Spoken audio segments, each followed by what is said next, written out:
At my son's McGill graduation, he stood on stage as valedictorian, the golden boy of his class, in front of thousands. He looked straight at his stepfather, pointed at him, and said, "You showed me what it means to have a real father, one who invested in my future." He thanked his mother, his professors, but he never said my name, so I stood up and walked out. Months later, when his $120,000 dream job disappeared and he came begging for the $150,000 trust fund I'd saved my entire life for him, he found out it was already gone. I appreciate you being here. Before I tell you what happened next, let me know, where are you watching from right now? Leave a comment with your location so I know you're still with me. Because what you're about to hear isn't just about a graduation speech. It's about loyalty, silence, and the moment a father finally stops being invisible.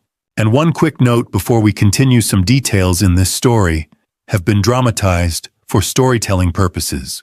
Any similarity to real people or events is coincidental, but the message and lesson remain completely true. The air inside the McGill University fieldhouse was thick, smelling of floor wax, stale popcorn, and too much expensive perfume. It was sweltering hot, the kind of heat that makes a cheap suit stick to your back. And my suit was definitely cheap. It was a charcoal gray number I had bought off the rack at a department store in Boston 10 years ago for a cousin's funeral. The collar was too tight, choking me, reminding me with every breath that I didn't belong here. I am Thomas Sterling, 70 years old, a retired master electrician from South Boston. I have spent my entire life in work boots, denim, and high-visibility vests. Sitting there in that folding metal chair, squeezed between people who looked like they owned sailboats and summer homes in the Hamptons, I felt like a rough stone in a bag of polished diamonds. But I didn't care about the heat or the suit. I was floating on pride. Pure, unadulterated pride. My boy Brandon was up there on the stage. My son. The kid who used to hold the flashlight for me when I fixed the wiring in our basement was now the valedictorian of one of the most prestigious universities in North America. I looked down at my hands resting on my knees. They are ugly hands. Thick, calloused, scarred from decades of pulling cable, stripping wire, and taking shocks that would knock a lesser man out cold. There is a burn scar on my left forearm that runs from my wrist to my elbow, a souvenir from a transformer explosion in '98 that nearly killed me. I remember that night vividly. I was working a triple shift during a blizzard because tuition prices were going up, and I wanted to make sure Brandon's college fund stayed ahead of inflation. That fund. That was my life's work. $220,000 over 4 years. That is what it cost to get him to this stage. I didn't take out loans. I didn't ask for financial aid. I paid every single cent out of my pocket. I drove a truck with 300,000 miles on it so he could drive a decent sedan. I ate sandwiches from gas stations so he could have a meal plan. I haven't taken a vacation since 2004. But looking at him now, adjusting his cap and gown, looking so confident and sharp, I told myself it was worth every drop of sweat. It was worth every missed holiday. I had built a foundation so he could build a skyscraper. I glanced to my right. 3 seats away sat my ex-wife Diane and her husband Richard. They looked like they belonged on the cover of a magazine. Richard was wearing a navy Italian suit that probably cost more than my truck. He was tanned, manicured, and smiling that oily, self-satisfied smile of his. He worked in finance or consulting or wealth management. I never really understood what he actually did, except that it involved talking a lot and producing nothing you could hold in your hands. He had come into Brandon's life when the boy was 15, dazzling him with leased luxury cars and weekends at golf resorts. Diane whispered something in Richard's ear and giggled like a schoolgirl. They didn't look at me. To them, I was just part of the furniture, a necessary inconvenience, the wallet that opened up when the bills came due. The dean introduced Brandon, and the applause was thunderous. I clapped the loudest, my rough hands making a sharp, cracking sound. Brandon stepped to the podium. He looked handsome. He looked smart. He looked like everything I wasn't. He cleared his throat and began to speak. His voice was smooth, polished, devoid of the Boston accent I had never been able to shake. He talked about the challenges of the modern world. He talked about resilience. He talked about the future of economics. I sat there leaning forward, waiting. Every graduate thanks their parents. It is the standard script. I was ready to wipe a tear from my eye. I was ready to nod humbly. Then he shifted his weight and smiled toward our section. And now, he said, his voice dropping an octave to sound sincere, I need to thank the people who made this possible. Success is not a solo journey. It is crafted by those who guide us. My heart hammered against my ribs. Here it comes, I thought. First to my mother, Diane, he said, thank you for your unwavering belief in me. Diane blew him a kiss, dabbing at her dry eyes with a silk handkerchief. And Brandon continued, taking a dramatic pause. I want to give a special thank you to the man who stepped up, the man who showed me what it truly means to be successful. I sat up straighter. I prepared to smile. To my stepfather, Richard, Brandon announced, his voice booming through the speakers. Richard, you didn't have to take me on, but you did. You taught me that we are not defined by where we come from, but by where we are going.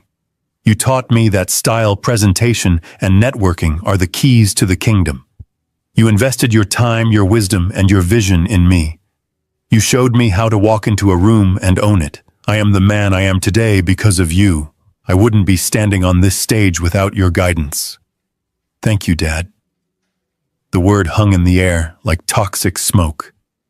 Dad. He called him Dad. The applause started again, polite and enthusiastic. Richard stood up, buttoning his jacket with a flourish, and waved to the crowd as if he had just been elected president. He pointed at Brandon with 2 fingers, a cool, slick gesture. I sat frozen. The blood drained from my face, leaving me cold, despite the suffocating heat of the room. My ears were ringing. I waited for the and. I waited for and to my biological father, Thomas, for working himself into an early grave to pay for this degree. But the and never came. Brandon turned back to his notes and moved on to a quote by Elon Musk. He had erased me. In front of 2,000 people in the most important moment of his life, he had wiped me out of existence. The hours in the tunnels, the burns, the weekends spent fixing neighbors' wiring for extra cash, the check I wrote every semester for $55,000. It meant nothing. To him, my contribution was just a biological function and a bank transfer. Richard, who hadn't paid a dime, who had never changed a diaper or sat up with him through a fever, was the hero because he taught him how to wear a suit and order expensive wine. A dark, heavy rage began to boil in my gut. It wasn't the hot, flashing anger of a bar fight. It was the cold, hard resolve of a man who realizes the job is over. I looked at my hands again. The scars looked deeper now. They looked ugly. Brandon was ashamed of these hands. He was ashamed of the sweat that paid for his gown. I didn't think, I just moved. I pushed my metal folding chair back. It scraped against the gymnasium floor with a loud, high-pitched screech that cut right through Brandon's speech about innovation. Several heads in the rows in front of me turned around, annoyed. I stood up to my full height. I am a big man, broad-shouldered from 50 years of manual labor. I blocked the view for the people behind me. I didn't say, "Excuse me." I stepped into the aisle. The auditorium was designed to amplify sound, and my heavy work boots, the only pair of shoes I felt comfortable in, made a dull, rhythmic thud against the wooden floorboards of the aisle. Thud. Thud. Thud. On stage, Brandon faltered. He stopped speaking mid-sentence. He looked down and saw me. Our eyes locked. I saw confusion in his face, then a flash of embarrassment. He looked quickly at Richard, then back at me. I didn't frown. I didn't shake my head. I just looked at him with a face of stone. I turned my back on him. I walked up the long center aisle toward the back of the hall. The silence in the room was growing. The murmurs started. People were craning their necks to see the old man in the cheap gray suit walking out on the valedictorian. Sir, an usher whispered as I approached the doors. "Sir, you can't leave yet, the ceremony isn't over." I looked at the usher, a kid no older than Brandon. "My part is over, son," I said. My voice was loud enough to be heard by the back 5 rows. "The bill is paid." I pushed open the heavy metal emergency exit doors. The bar clanged loudly. Sunlight flooded into the dim hall, blindingly bright. I stepped out into the fresh air and let the heavy door slam shut behind me, cutting off the sound of my son's voice, cutting off the applause for Richard, cutting off the last 23 years of my life. I stood in the empty parking lot, took a deep breath of air that didn't smell of betrayal, and loosened my tie. It was done. But they didn't know yet just how done it really was. The asphalt of the parking lot was radiating heat, like a skillet on a stovetop, burning through the soles of my boots as I walked fast toward the back row. I loosened the tie that felt like a noose around my neck and wiped the sweat from my forehead with the back of my hand. My truck was parked way in the back, a white 2010 Ford F-150 with a dent in the rear bumper and a heavy steel toolbox welded to the bed. It was not a pretty vehicle. It had rust spots on the wheel wells, and the paint was peeling on the hood, but it was paid for. It was honest. Just looking at it gave me a small measure of comfort after the circus inside that auditorium. I fumbled for my keys, my hands still shaking from the adrenaline of walking out. I just wanted to get on the highway. I just wanted to drive until the smell of expensive perfume and betrayal was out of my nose. Thomas. The shriek cut through the humid air like a circular saw hitting a nail. I did not have to turn around to know it was Diane. I knew that tone better than I knew my own heartbeat. It was the same tone she used when I came home with grease on my jeans after a 14-hour shift. It was the same tone she used when she told me 15 years ago that she was leaving me for a man with a better portfolio and softer hands. I unlocked the truck door hoping to slide in and start the engine before they reached me, but I was not fast enough. "Thomas Sterling, you turn around and look at me right now." I turned slowly. They were hurrying across the lot, looking ridiculous in the heat. Diane was struggling in her high heels, her face flushed with rage, not exertion. Richard was trotting beside her, trying to maintain his cool composure, but sweating through his navy silk shirt. They stopped 10 feet from me, panting heavily. "You look like a maniac," Diane spat, her chest heaving. "What the hell is wrong with you walking out in the middle of the speech like that? You are making a scene, Thomas. You are embarrassing him on the most important day of his life." I leaned back against the warm metal of my truck and crossed my arms over my chest. I looked at this woman I had once built a house for with my own 2 hands.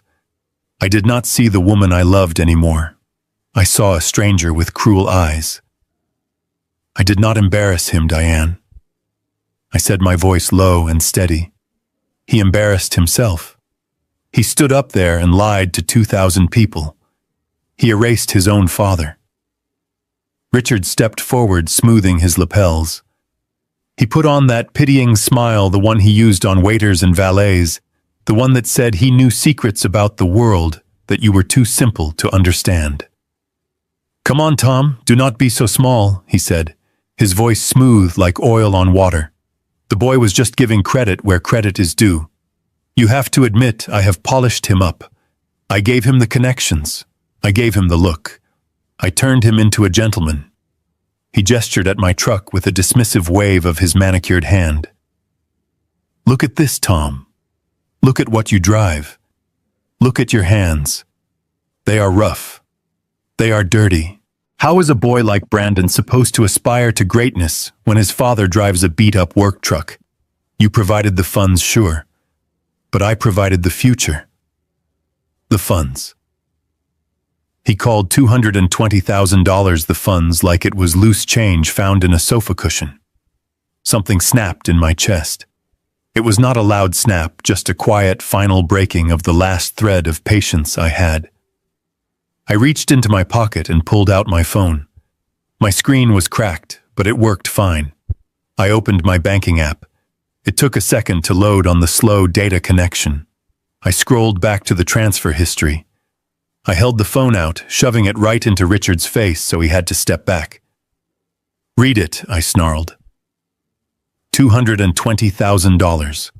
That is the total over 4 years. Tuition, room, board, books. Every single dime came from this truck. It came from wiring houses in July attics where the temperature was 130 degrees. It came from frozen fingers in December trenches. "Now you show me your phone, Richard. You show me the transaction history, where you paid for his future. Show me one check. Just one. Did you pay for his books? Did you buy his meal plan? Or are those suits you are wearing just rentals like everything else in your life?" Richard did not pull out his phone. He just sneered and adjusted his cufflinks, looking at me like I was a bug he wanted to squash, but did not want to dirty his shoe.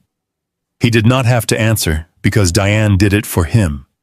She stepped between us, her eyes cold and hard as diamonds. "Put your phone away, Thomas," she said, her voice dripping with disdain.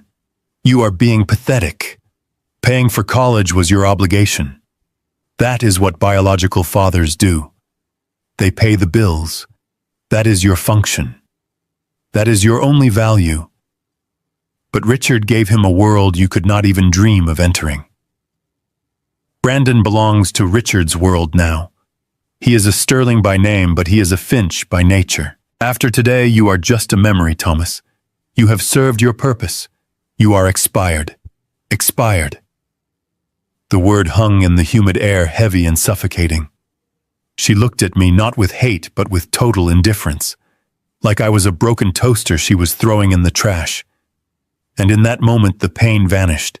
It was replaced by a clarity so sharp it cut. She was right. I had served my purpose. I had paid the bill. And now the contract was over. I did not yell. I did not curse.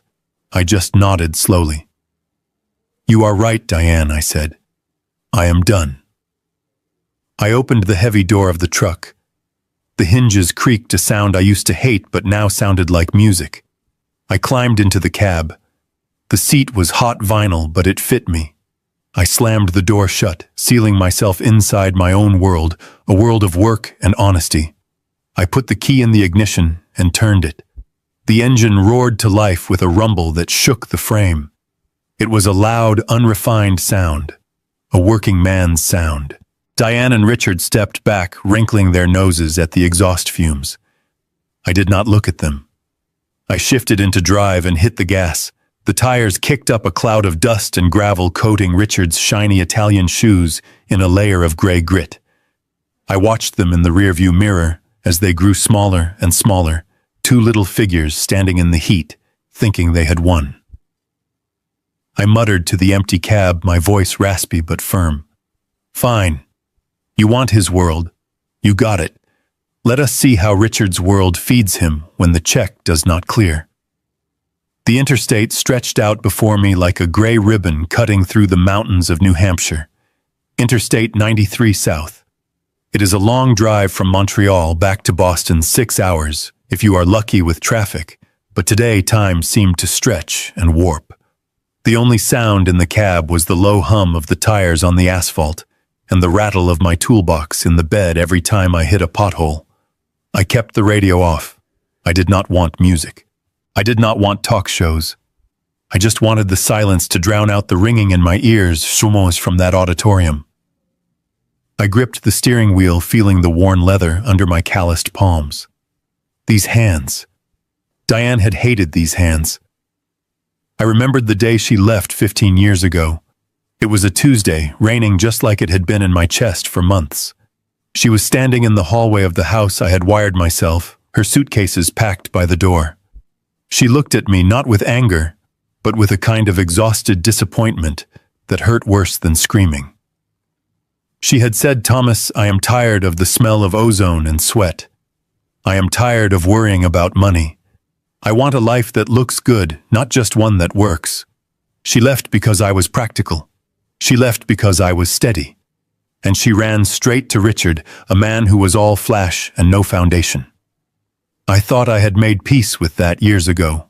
I thought I was fine being the background character in her life as long as I could be the father to Brandon.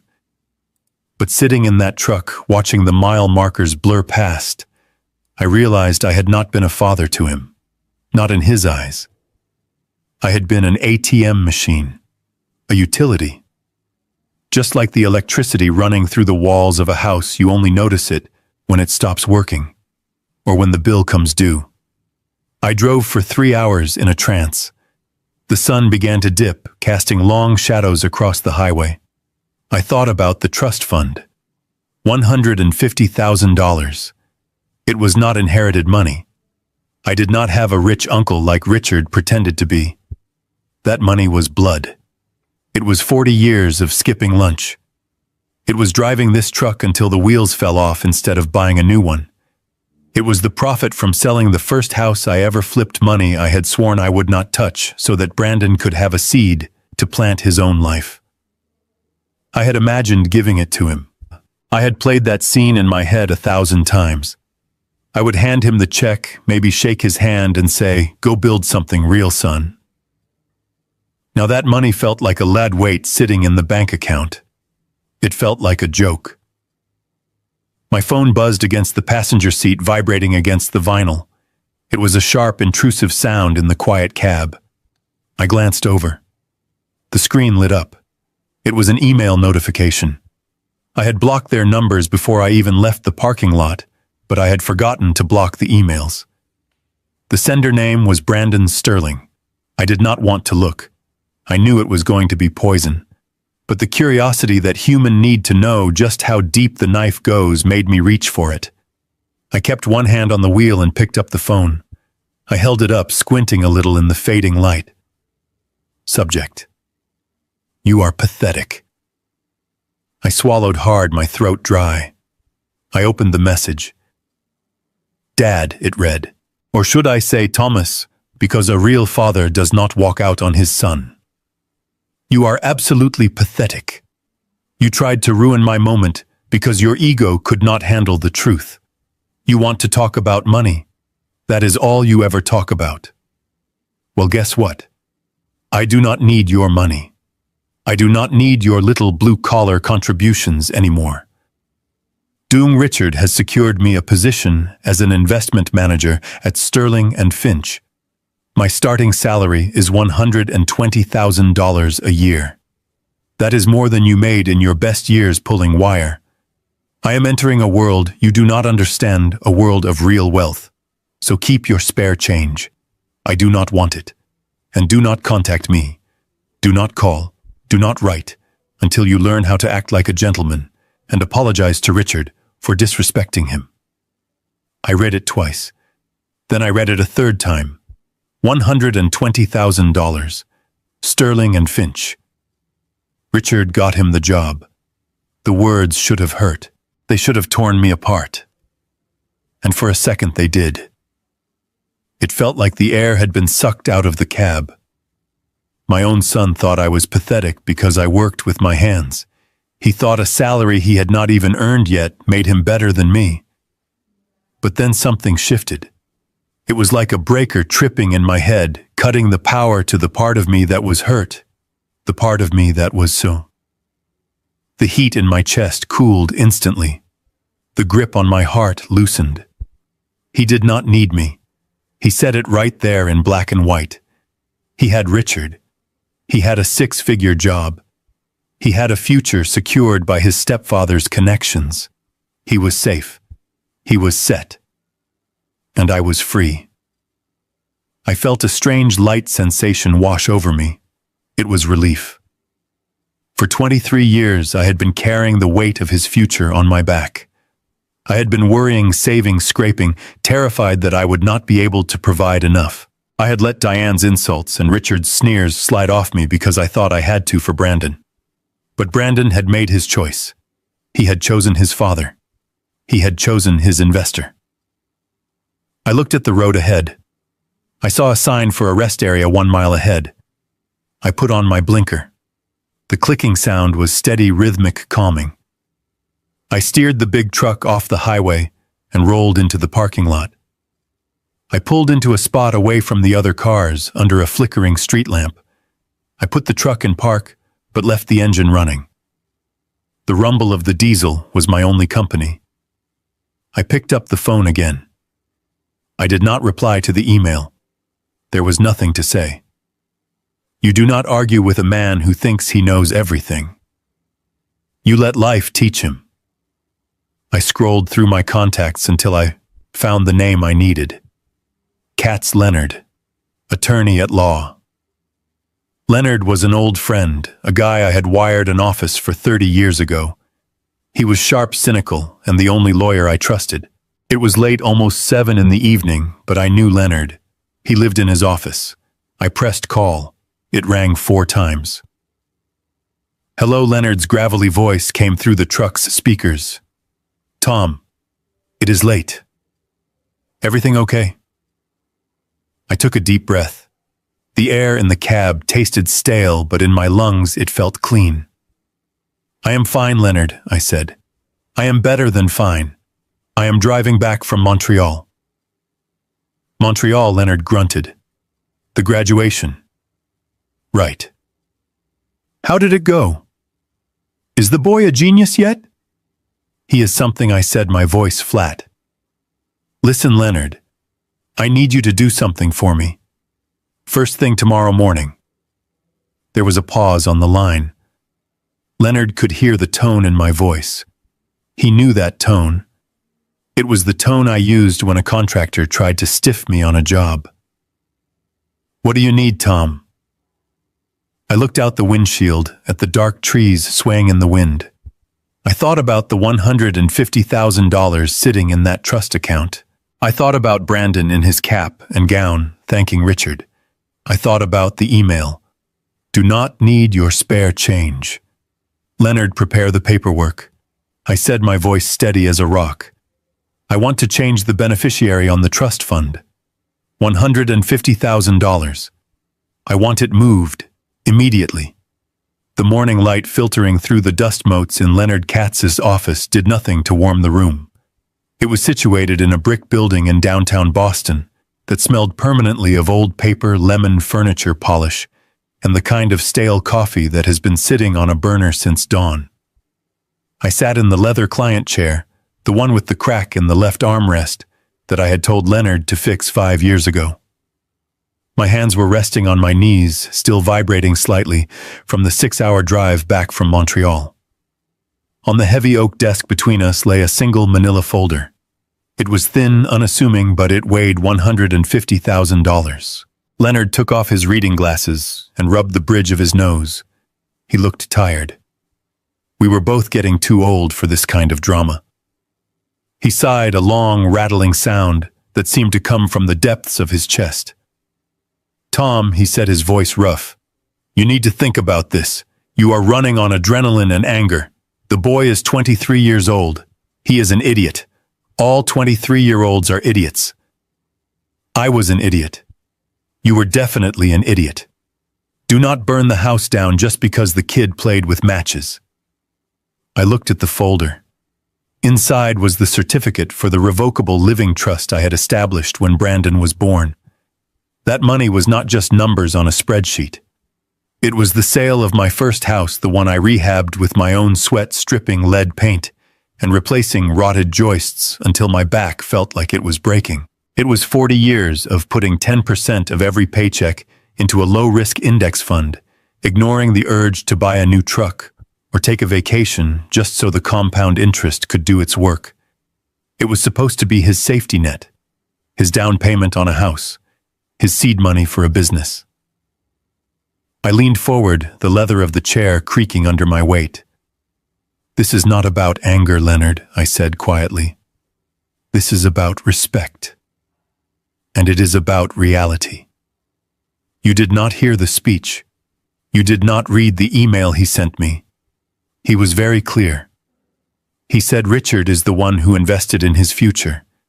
He said Richard is the one who made him a man. I paused, letting the words hang in the air. If Richard is the investor, then Richard should have the privilege of funding the asset. I am just a biological necessity. I am the past, and the past does not pay for the future. Leonard put his glasses back on and looked at me with those sharp lawyer eyes. He knew me. He knew I was stubborn, but he also knew I did not make decisions lightly. You want to dissolve the trust, he stated flatly. No, I corrected him. I do not want to dissolve it. I want to empty it. I want to transfer the entire principal, every single cent of the $150,000 out of Brandon Sterling's name. Today. Right now. Leonard picked up his pen and tapped it against the desk. He was looking for a loophole, a way to stall me. Tom, if we move this money, there are tax implications. There are forms. It is not just pushing a button. I do not care about the taxes, I said. I will pay whatever the IRS wants. Just move the money. I have the account number right here where I want it to go. I slid a piece of paper across the desk. It was the routing number for a blind charitable account I had set up years ago for anonymous donations, mostly small things for the local trade school. Leonard looked at the number, then back at me. He saw the resolve in my face. He knew the conversation about the money was over. He opened the file, uncapped his pen, and started filling out the transfer authorization forms. The scratching of the pen on the paper was the only sound in the room for a long minute. It sounded like a shovel hitting dirt. While he wrote, I looked out the window at the brick wall of the adjacent building. I had one more piece of business. The anger from the graduation had cooled into a hard, cold suspicion. I had spent my life in construction. I knew how to spot a load-bearing wall, and I knew how to spot a facade. Richard was all facade. Leonard, I said, turning back to him, there is one more thing. He looked up, pausing mid-signature. What else, Tom? You want to write him out of the will too? That is already done in my head, I said. But this is about Richard. Sterling and Finch. That is the name of his firm, or his fund, or whatever he calls it. Leonard nodded slowly. I have heard the name. Flashy. They do a lot of aggressive marketing. I want you to hire a private investigator, I said. A forensic accountant. Someone who knows how to dig through shell companies and offshore nonsense. I want to know everything about Richard. I want to know where his money actually comes from. I want to know if he actually owns that house Diane is living in, or if the bank does. I want to know if this job he gave Brandon is real. Leonard frowned, putting the pen down. Why, Tom? You are out. You just cut ties. Why do you care what Richard does? Let them play in their sandbox. I shook my head. It is not about caring. It is about knowing. I stood next to that man in the parking lot yesterday. He was sweating through a silk suit. He talked big, but his eyes were shifting. I have seen that look before. I saw it on a developer in '98 who tried to pay me with a post-dated check right before he skipped town. Richard smells like ozone Leonard. He smells like a wire that is about to short-circuit and burn the whole house down. Leonard leaned back, interlacing his fingers. You think he is a fraud? I think a man who has to tell you how rich he is every 5 minutes is usually broke, I said. And Brandon just bet his entire life on him. I want to know when the crash is coming, not so I can stop it, but so I am not standing under the falling debris when it happens. Leonard studied my face for a long moment. He saw the technician in me, the man who spent 40 years troubleshooting systems. He nodded. All right, he said. I know a guy. Ex-FBI specializes in white-collar fraud. He is expensive. Pay him, I said. Use the money from my personal savings, not the trust. I want a full dossier. Assets, liabilities, lawsuits, credit rating. Everything. Leonard made a note on his legal pad. Then he turned the transfer document around and pushed it toward me. It was the death warrant for Brandon's safety net. The line for the signature was waiting. "You sign this, Tom, and there is no undo button," Leonard warned one last time. "You are taking away the only thing that protects him from the real world. If this job with Richard falls through, if he stumbles, he has nothing. You are removing the safety rail." I picked up the pen. It felt heavy in my hand, heavier than a sledgehammer. I thought about Brandon's face on that stage. I thought about the arrogance.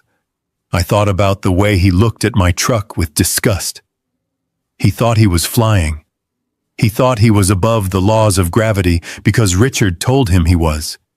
He needed to learn that gravity always wins. I signed my name, Thomas Sterling. The ink was black and permanent. I pushed the paper back to Leonard.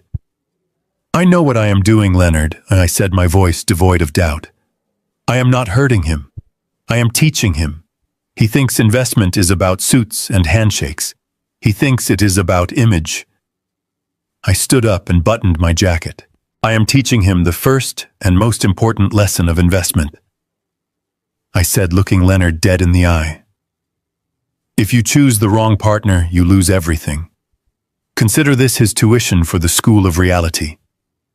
Leonard looked at the paper, then at me. He didn't say anything else. He just closed the folder. The sound was final, like a judge's gavel. I turned and walked out of the office, leaving the money and my son behind. The silence in my kitchen had a texture to it. It was thick and heavy like a wool blanket, but it was not uncomfortable. It had been exactly 30 days since the graduation, 30 days since I walked out of that auditorium, and 30 days since I had spoken a single word to my son. I sat at my small Formica table, the same table where I used to help Brandon with his math homework 20 years ago. My dinner was simple. A hamburger I had grilled myself on the back deck, sitting on a paper plate with a side of potato chips. There was no wine. There was no waiter hovering to refill my water glass. There was just me, the hum of the refrigerator, and the glow of my laptop screen. I had created a fake Facebook account a week ago. I used a generic name, John Smith, and a picture of a landscape I found on Google. It was not something I was proud of. Spying on your own child feels dirty, like looking through a keyhole you know you should not look through. But I was a father, and habits die hard. I needed to know if he was alive. I needed to know if the crash had happened yet. I clicked on his profile. It was public, of course. Brandon wanted the world to see him. The feed was a barrage of success, or at least the appearance of it. It was a carefully curated exhibition of a life that cost a fortune. There was a photo from 3 days ago. Brandon was sitting at a table with a white tablecloth holding a glass of amber liquid. The caption read, "Closing deals and opening doors. The view from the top is worth the climb." He tagged the restaurant. It was Le Bernardin in New York. I looked at the prices on their online menu. A tasting menu was $300 a person. I looked at my hamburger. It cost me maybe $4 to make. I scrolled down. There was a picture of his new office. It was corner office with floor-to-ceiling windows looking out over Boston Harbor. The water was blue, the sailboats were white specks in the distance. The caption said, "My new view. Grateful for the opportunity to lead at Sterling and Finch. Big things coming." It looked impressive. To anyone else, to his college friends, to his old professors, it looked like he had made it. He was the golden boy. But I looked closer. I zoomed in on the desk. It was empty. There were no papers, no files, no personal photos, just a laptop and a phone. It looked like a stage set. It looked like a space that had been rented for an hour just to take the photo. Then I saw the post from yesterday. It was a close-up of his wrist. He was wearing a watch, a Rolex Submariner. The bezel was green. The caption was short. A welcome gift from Richard. He said a man is only as good as his time. Thank you for believing in me. I stopped chewing. I pushed my glasses up my nose and leaned in closer to the screen. I hit the zoom button until the image was pixelated. I have worked with metal my entire life. I know steel. I know gold. I know how things are put together. I know the difference between a machine-cut edge and a hand-finished one. I looked at the clasp of the watch. On a real Rolex, the crown logo on the clasp is distinct, sharp, raised with precision. The spacing is mathematically perfect. I looked at the one on Brandon's wrist.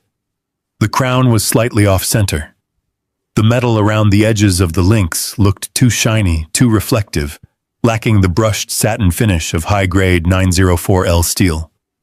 It was subtle. Most people would never see it. But I saw it.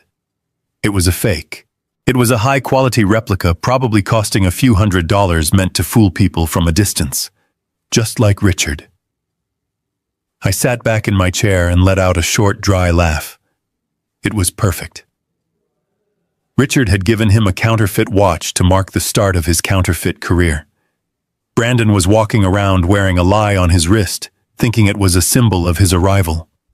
He was so desperate to be part of that world that he did not even realize he was being played. He was wearing costume jewelry and calling it a crown. I closed the laptop. I could not look at it anymore. The falseness of it made my stomach turn. I took my plate to the sink and washed it. The water was warm and soapy. It felt real. Earlier that day, I had spent 6 hours at Martha's house down the street. Martha is 82 years old, a widow who lives on a fixed income. A storm had blown through 2 days ago, and a large branch had come down on her back porch, smashing the railing and rotting out 2 of the support posts. She had called a contractor, and he had quoted her $4,000. She didn't have $4,000. I went over there with my tool belt and my truck. I spent the morning tearing out the rotted wood. I measured, I cut, I sanded.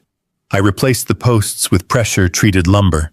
I rebuilt the railing, making sure it was sturdy enough to hold a truck. I sanded it down until it was smooth as glass. When I was done, Martha came out with a glass of lemonade and a plate of oatmeal cookies. She tried to press a check into my hand for $200. Her hands were shaking. I pushed the check back. "No, Martha," I had said. "You keep that. Buy some flowers for the garden." "But Thomas, the materials," she argued. "You worked all day. I had the wood left over from another job," I lied. "It was just gathering dust. You are doing me a favor by letting me use it." She hugged me then. She smelled like lavender and old paper. She held on to me tightly, and I felt her gratitude. It was heavy and real. It was worth more than any steak dinner in New York. It was worth more than any fake Rolex. That railing would stand for 20 years. It was something tangible. It was a contribution to the world. I dried my hands on a dish towel and looked out the kitchen window into the darkness of my backyard. I could see the outline of my shed where I kept my tools. That was my reality. Wood, metal, sweat, and kindness. Brandon's reality was filters, angles, and captions. He was building a house on sand, and the tide was coming in. I walked into the living room. On the small table by the front door lay a thick manila envelope. I had picked it up from my post office box on the way home from Martha's. There was no return address, just a stamp, and my name typed on a white label. It was the report from the private investigator Leonard had hired. I stood there looking at it. It sat there like an unexploded bomb. I knew what was inside. I knew it wasn't going to be good. If Richard was real, if his company was legitimate, the report would be thin. It would be a few pages of tax returns and property deeds. This envelope was an inch thick. It was heavy. I reached out and touched the paper. It felt cold. Inside that envelope was the demolition of my son's world.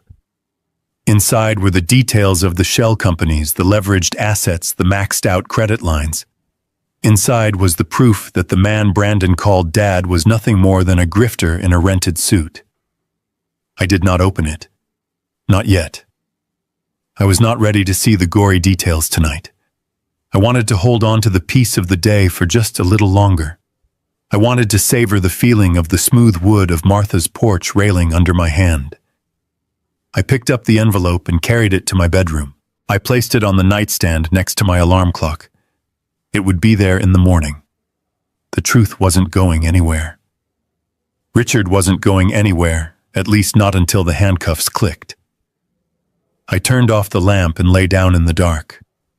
I closed my eyes, but the image of that fake Rolex on Brandon's wrist burned behind my eyelids. He was so proud of it.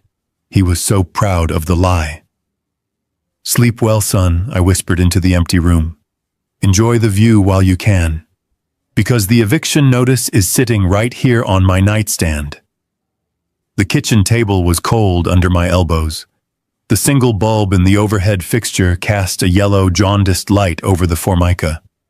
It was a 60-watt bulb, old-school filament, the kind they do not make anymore because they are inefficient. I liked it because it was honest.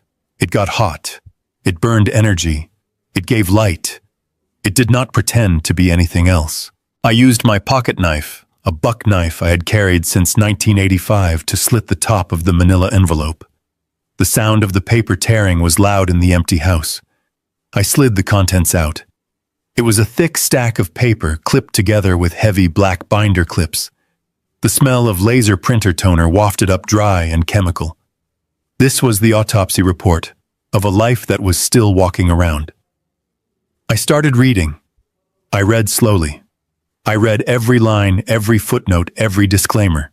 I treated it just like a set of electrical schematics for a skyscraper. You do not skim schematics.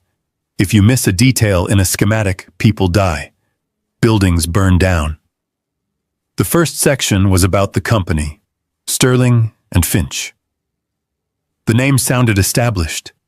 It sounded like old money, like mahogany boardrooms and handshakes at the yacht club. That was the point. The report stripped away the paint and showed the rot underneath. There was no Finch. There never had been. It was just a name Richard picked because it sounded good next to Sterling. And Sterling, well, that was my son's last name. He was using my son's name to sell legitimacy. The registered address for Sterling and Finch was not the high-rise office with the harbor view that Brandon had posted on Instagram. It was a virtual office in a strip mall in Revere, sandwiched between a dry cleaner and a discount vape shop. It was a mail drop. The glamorous office where Brandon took his selfies was a co-working space. You could rent a desk for $40 an hour. You could rent a corner office for a day to impress a client. It was a stage set. It was Hollywood. I turned the page. The financials. This was where the investigator earned his fee. Richard was not a licensed broker. He was not a fiduciary. He had lost his license to sell insurance in 2008 for unethical practices. The report detailed the flow of money. It was simple, elegant, and illegal. It was a classic Ponzi scheme. He took money from new investors, deposited it into an operating account, and used it to pay out dividends to older investors to keep them happy and quiet. He skimmed 20% off the top for management fees. There was no investment strategy. There were no stocks, no bonds, no real estate. The money just sat there until it was needed to pay someone off, or to buy Richard a new suit. I flipped to the section on assets. The Porsche. The car Brandon had bragged about. The car Richard drove like he owned the road. It was leased. Not even a standard lease. It was a short-term rental from a luxury car share service. He rented it for weekends. He rented it for client meetings. He paid a premium to look like a millionaire for 3 hours at a time. Then I saw the house. Diane's house. The house I had left her. The house I had paid off before the divorce because I wanted my son to have a secure roof over his head. I looked at the title search. It was bleeding. There was a primary mortgage taken out 5 years ago. There was a second mortgage taken out 2 years ago. And there was a third lien, a high-interest private loan taken out 3 months ago. The equity was gone. It was less than zero. They were underwater.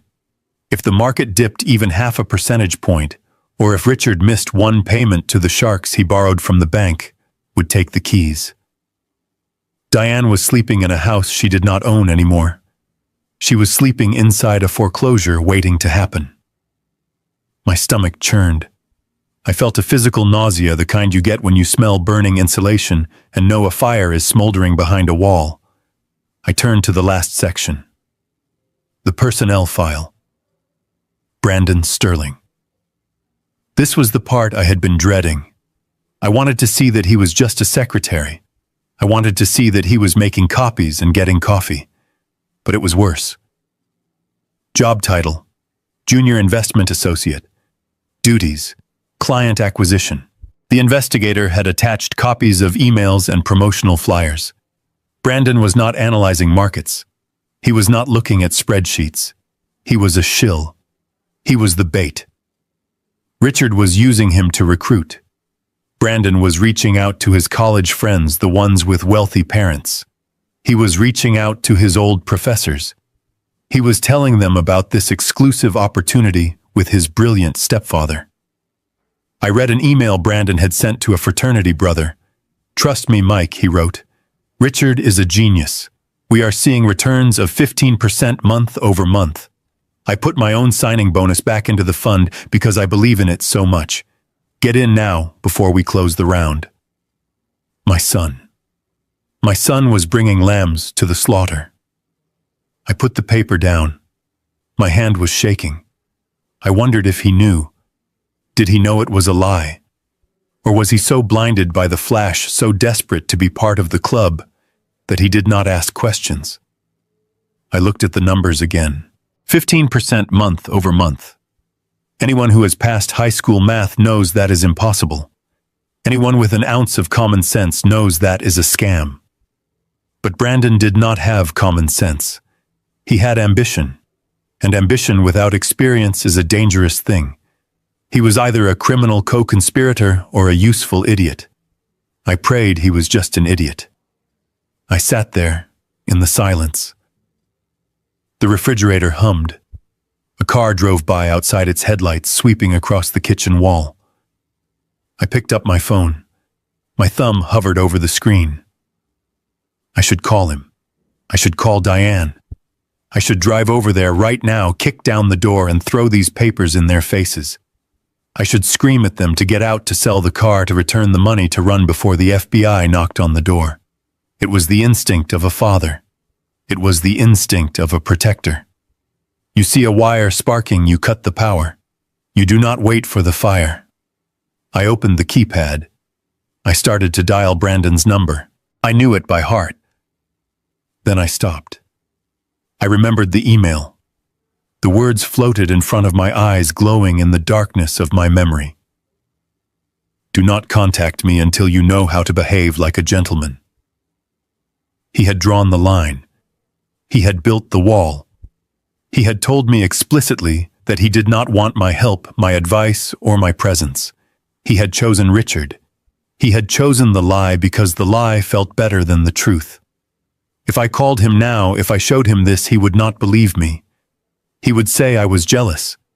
He would say I was trying to sabotage him. He would say I was forging documents because I was a bitter old man who could not stand to see him succeed. He would hate me for destroying his dream, even if the dream was a nightmare. I slowly lowered the phone. I placed it face down on the table. You cannot save a man who is falling if he thinks he is flying. You have to wait until he hits the ground. I stood up and walked to the cabinet above the sink. I reached way to the back behind the box of cornstarch and the bottle of soy sauce that expired in 2012. My fingers brushed against a crinkled, soft pack.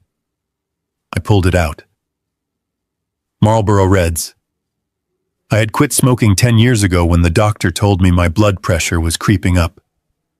I had kept this pack for an emergency, a real emergency, like a nuclear war or an earthquake. I figured this counted. I tapped the pack against my palm. I pulled out a cigarette. It was stale and dry. I put it between my lips. I struck a match from the box by the stove. The sulfur flared a sharp, biting smell. I held the flame to the tobacco and inhaled. The smoke hit my lungs like a hammer. I coughed a deep, hacking cough that rattled my chest. But then the nicotine hit my blood. I felt my shoulders drop an inch. I felt the buzzing in my head slow down. I sat back down at the table, the smoke curling up into the yellow light. I looked at the dossier one last time. It was a tragedy written in numbers. It was a train wreck in slow motion. I took another drag. The ash glowed bright orange. "Okay," I said to the empty room. My voice was raspy from the smoke. "Okay." I closed the folder. I lined up the edges perfectly with the edge of the table. "If this is the world you want, Brandon, you can have it. You want to learn from Richard. Fine. Learn from him. Learn what happens when you build a life on theft and lies." I watched the smoke drift toward the ceiling fan. "Let it burn," I whispered. "Let it all burn down. I will be here with the broom when it is over. But I am not running into the fire this time." I sat there and smoked the cigarette down to the filter, watching the ash grow long and gray, just waiting for it to fall. The coffee at Joe's Diner on 4th Street always tasted a little like burnt rubber, but it was hot and it was cheap. I sat in my usual booth, the vinyl cracked and taped over with silver duct tape, nursing a black mug and watching the steam rise. It was a Tuesday morning, 3 months after I had smoked that stale cigarette in my kitchen. Outside the window, the Boston rain was coming down in sheets, washing the grit off the sidewalks. But inside it was warm and smelled of bacon grease and old men. I had a job lined up for 10 o'clock rewiring a breaker panel in an old Victorian in Dorchester, so I was taking my time letting the caffeine wake up my joints. The television mounted in the corner above the pie case was usually tuned to the Weather Channel or sports highlights. I mostly ignored it, just background noise to the clatter of silverware. But then the sound changed. The low drone of the weather forecast cut out, replaced by the urgent staccato beat of breaking news music. The volume went up slightly as the waitress Deb stopped wiping the counter and looked up. I looked up too. Breaking news flashed across the bottom of the screen in aggressive red letters. The scene was chaotic. A shaky camera shot from a helicopter looking down at a familiar street in the financial district. I recognized the building. It was the high-rise where Brandon claimed to have his corner office, the CO working space that Richard used as a stage set. The camera zoomed in. Police cruisers and black SUVs were blocking the street. Men and women in blue windbreakers with yellow letters on the back were swarming the entrance. FBI, SEC. I put my mug down slowly. My hand was steady, but my heart gave a single hard thump against my ribs. It was happening. The wire had finally shorted out. The news anchor, a young woman with perfect hair and a serious face, started speaking. "Federal agents are currently raiding the offices of Sterling and Finch, an investment firm located in downtown Boston. Sources say the firm is at the center of a massive investigation involving securities fraud, wire fraud, and the operation of a Ponzi scheme estimated at over $5 million. $5 million. The number floated in the air. It was less than I expected, but enough to ruin 100 lives. Enough to put Richard away for 20 years. The camera cut to a ground-level view. A reporter was standing behind yellow police tape, shouting to be heard over the sirens. Behind him, the revolving doors of the lobby spun, and a group of agents marched out. In the middle of the phalanx was Richard. He was not wearing his suit jacket. His silk tie was loosened, hanging crookedly around his neck. His hands were behind his back, cuffed. He did not look like a master of the universe anymore. He looked small. He looked old. His face was gray, the color of wet cement, and he was sweating profusely, his expensive hair dye running down his temple. He was looking at the ground, trying to hide from the cameras, but there was nowhere to hide. An agent pushed his head down, guiding him into the back of a squad car like a common thief. I watched him disappear into the back seat. I felt nothing. No satisfaction. No joy. Just the cold confirmation of physics. What goes up on a lie must come down hard. Then the doors spun again. My breath hitched in my throat. Brandon walked out. He was not in handcuffs, but he was flanked by 2 officers. He looked like a child who had woken up in a burning house. His face was devoid of color, a mask of pure terror. His mouth was open slightly as if he was trying to ask a question no one would answer. He was wearing a suit, probably the one Richard had bought him, but it looked too big for him now, as if he had shrunk in the last hour. The camera zoomed in on him. He raised a hand to shield his face from the flashing lights of the press cameras. On his wrist, the fake Rolex glinted in the harsh TV lights. It shone brightly, a piece of polished glass and cheap steel pretending to be luxury. I stared at that watch. He had worn it so proudly. He had flashed it on Instagram as a symbol of his arrival. Now it was just evidence. It was a symbol of his gullibility. The reporter continued his breathless narration. We are told that other employees are being detained for questioning. Assets are being seized as we speak. The camera panned to the curb. A flatbed tow truck was backing up. The operator was hooking chains to the undercarriage of a silver BMW. Brandon's BMW. The company car. The car he had posted about saying, hard work pays off. I watched Brandon stop on the sidewalk. He saw the tow truck. I saw his shoulders slump. I saw the realization hit him like a physical blow. That car was not his. The apartment he lived in was not his. The job was not his. Even the watch on his wrist was a lie. He stood there in the rain, the water soaking his suit, his hair plastered to his forehead, watching his symbol of success being dragged up the ramp of a tow truck. An officer said something to him and touched his elbow. Brandon jumped. He looked around wildly, scanning the crowd of onlookers. For a second, he looked right into the news camera. His eyes were wide, wet, and desperate. He looked lost. He looked like he was searching for someone to step in and fix it, someone to tell the police there had been a mistake. He was looking for a father. But Richard was in the back of a cruiser, and I was sitting in a diner 3 miles away with a cold cup of coffee. I watched him get led toward a different car, an unmarked sedan. He got in the back seat, not as a criminal maybe, but as a witness, a pawn, a fool, who had been holding the bag when the cops kicked down the door. Deb the waitress shook her head and poured more coffee into the cup of the man next to me.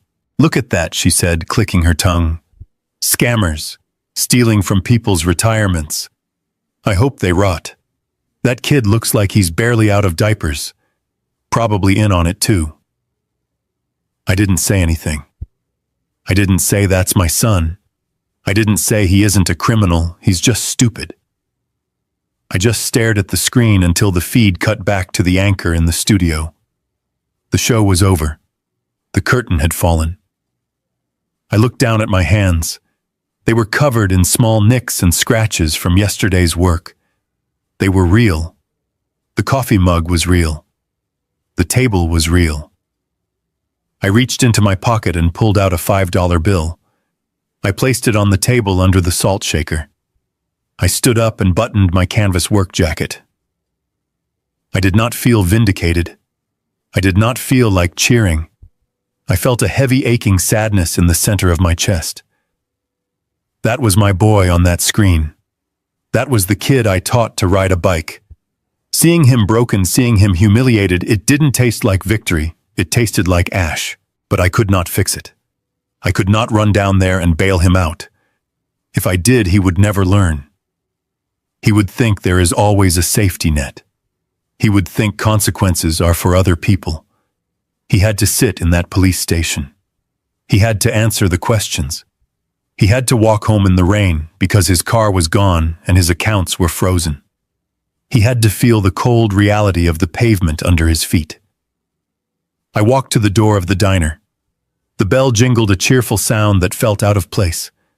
I stepped out into the rain. It was cold and raw. I pulled my collar up. I had a job to do in Dorchester. A breaker panel that kept tripping. A family that needed their lights to work. I got into my truck and turned the key. The engine rumbled steady and reliable. I put it in gear and pulled out into traffic. I didn't look back at the TV. I drove toward the job, toward the work, toward the only thing that never lies to you. The world was falling apart for Brandon Sterling, but Thomas Sterling had work to do. The sound of expensive plastic wheels dragging across concrete is distinct. It is a hollow, scraping sound that echoes humiliation. That was the sound Brandon made as he stood on the sidewalk outside the glass doors of the Meridian luxury apartments. He had 2 Louis Vuitton suitcases, or at least knockoffs that Richard had bought him, standing like tombstones on the wet pavement.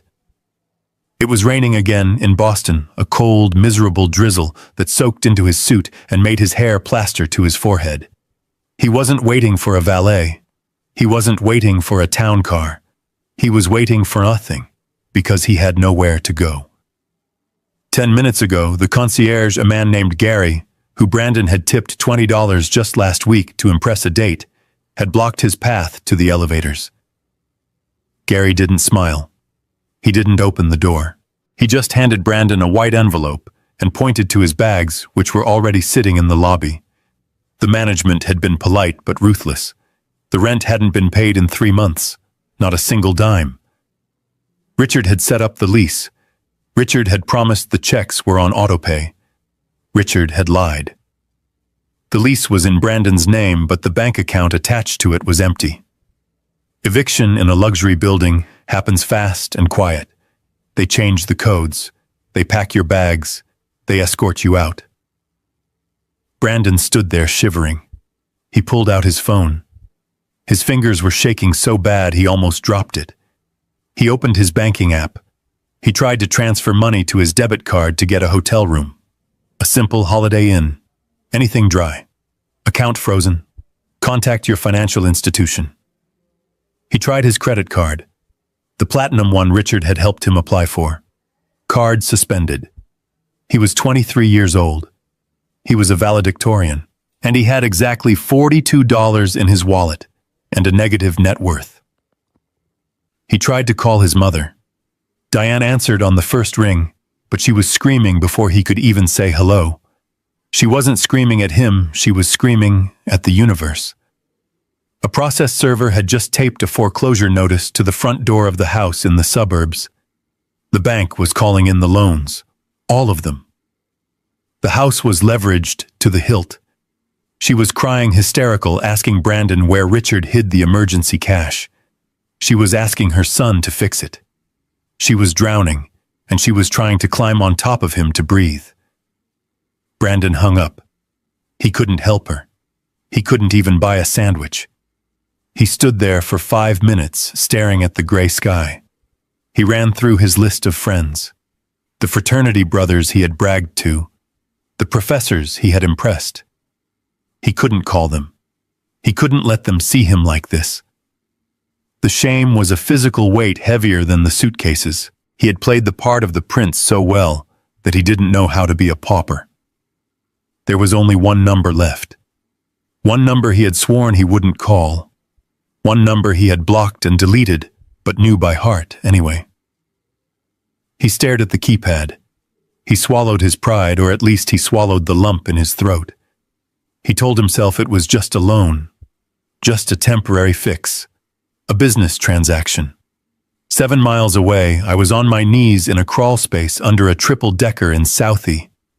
The air down there was thick with the smell of damp earth, old insulation, and the sharp tang of hot copper. I was sweating through my shirt, my safety glasses fogging up.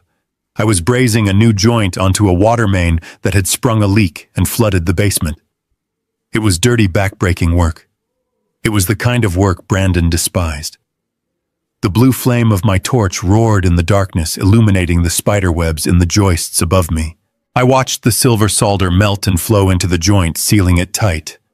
Perfect. Solid. Real. My phone buzzed in my back pocket.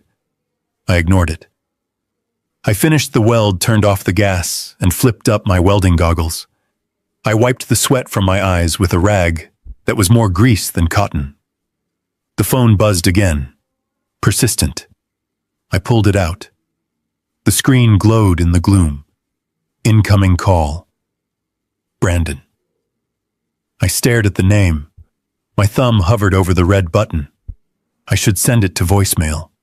I should let him figure it out. But I am a father. And even when you cut the cord, the phantom limb still aches. I slid my thumb across the green button. I didn't say anything. I just held the phone to my ear and listened to the sound of rain and traffic on the other end. Dad. The voice was small. It cracked on the single syllable. It wasn't the voice of the arrogant executive from the email. It was the voice of a kid who scraped his knee. Dad. Are you there? I took a breath. The air tasted of dust. I am here, I said. My voice was flat, devoid of warmth. What do you want? There was a pause. I could hear him shivering. Dad, look, I am in a bit of a jam. It is a misunderstanding, really. A clerical error. The firm, Richard's accounts are temporarily locked up because of this investigation thing. It is all standard procedure, just a compliance check, but it messed up my direct deposit. I closed my eyes. He was still doing it. He was standing in the rain, homeless and broke, and he was still spinning the lie. He still believed Richard was a titan of industry who just had a bad day. He couldn't admit the truth. He couldn't say the words. Dad, I just need a bridge loan. He continued, his voice rushing now, gaining a frantic speed. Just to get me through the week until the lawyers clear this up. I found a new place, a nice apartment, but they need a deposit and first month's rent today. It is $5,000. If you could just wire it to me, I will pay you back with interest as soon as Richard gets out. I promise. I will give you double. $5,000. He asked for it like he was asking for a glass of water. He wanted me to pay for another luxury apartment while he waited for a con man to get out of jail. He wanted my sweat money to fund his delusion. I looked at the copper pipe I had just fixed. It was strong. It would hold pressure. It did its job. You have the wrong number, I said. The words came out calm, but they felt like stones in my mouth. What? No, Dad. It is me, Brandon. Please, I am standing on the street. It is raining. You have the wrong number, I repeated louder this time. You are looking for an investor. You are looking for the man who secured your future. You are looking for your real father. Dad, please don't do this. Richard is detained right now. I can't call him. Richard is in the county lockup. Brandon, I said. He is wearing an orange jumpsuit. He isn't detained. He is arrested. He stole $5 million. He stole your mother's house. He stole your future. And you still want to wait for him. You still want to pay me back with his money. Silence on the line. Just the sound of cars hissing by on wet pavement. You want investment advice, I asked. Here is some free advice. Call Richard. Call the man who made you who you are. Ask him to teach you how to invest in cigarettes. I hear the margins in the prison commissary are fantastic. Dad. I pulled the phone away from my ear. His cry was desperate, a high-pitched plea of a child realizing the nightlight has burned out. Click. I ended the call. The silence of the basement rushed back in heavy and suffocating. I stared at the phone in my hand. My hand was shaking. A fine tremor ran through my fingers, rattling the heavy device. It wasn't fear. It wasn't joy. It was the adrenaline of amputation. I had just cut off my own limb to save the body. I sat there in the dirt for a long time. I thought about him standing in the rain. I thought about the $220,000 I had spent to put him in that suit. I thought about the trust fund that was now paying for welding masks and textbooks for kids I didn't know. I put the phone back in my pocket. I picked up my tools. I packed my torch, my solder, my flux. I stood up, my knees cracking in the damp cold. I didn't block his number again. I didn't need to. He wouldn't call back. Not today. He had to hit the bottom first. He was still falling. And you can't catch a falling man without breaking your own arms. You have to let him land. I climbed the stairs out of the basement, leaving the darkness behind, walking up toward the light of the kitchen, where the homeowner was waiting to pay me. I had earned my money today. Brandon was just starting to learn what that word actually meant. The rain was hitting the roof of my bungalow like 1,000 tiny hammers trying to break in. It was a nor'easter, the kind that blows in cold and angry off the Atlantic, stripping the last of the leaves from the trees and turning the streets of Boston into rivers of gray sludge. I was sitting in my living room in the wingback chair that I had reupholstered myself 10 years ago. A book on electrical theory lay open on my lap, but I wasn't reading. I was listening to the wind howl and thinking about copper piping. It is easier to think about copper than it is to think about your son sleeping under a bridge. Then the banging started. It wasn't a polite knock. It wasn't a visitor. It was a frantic, desperate pounding on the solid oak door I had hung back in '95. Thud, thud, thud. Someone was trying to beat the wood into submission. I didn't jump. I didn't rush. I marked my page with a strip of leather and placed the book on the side table. I stood up, my knees popping in the damp cold, and walked slowly to the foyer. I flipped the porch light switch. Through the frosted glass panel, I saw two dark, huddled shapes shivering violently against the storm. I unlocked the deadbolt and turned the handle.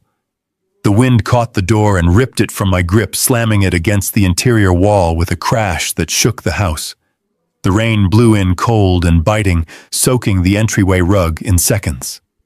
Standing there were Diane and Brandon. They looked like ghosts that had been dragged through a sewer. Diane, the woman who once told me she wouldn't be caught dead in anything less than silk, was wearing a trench coat that was soaked through to the lining.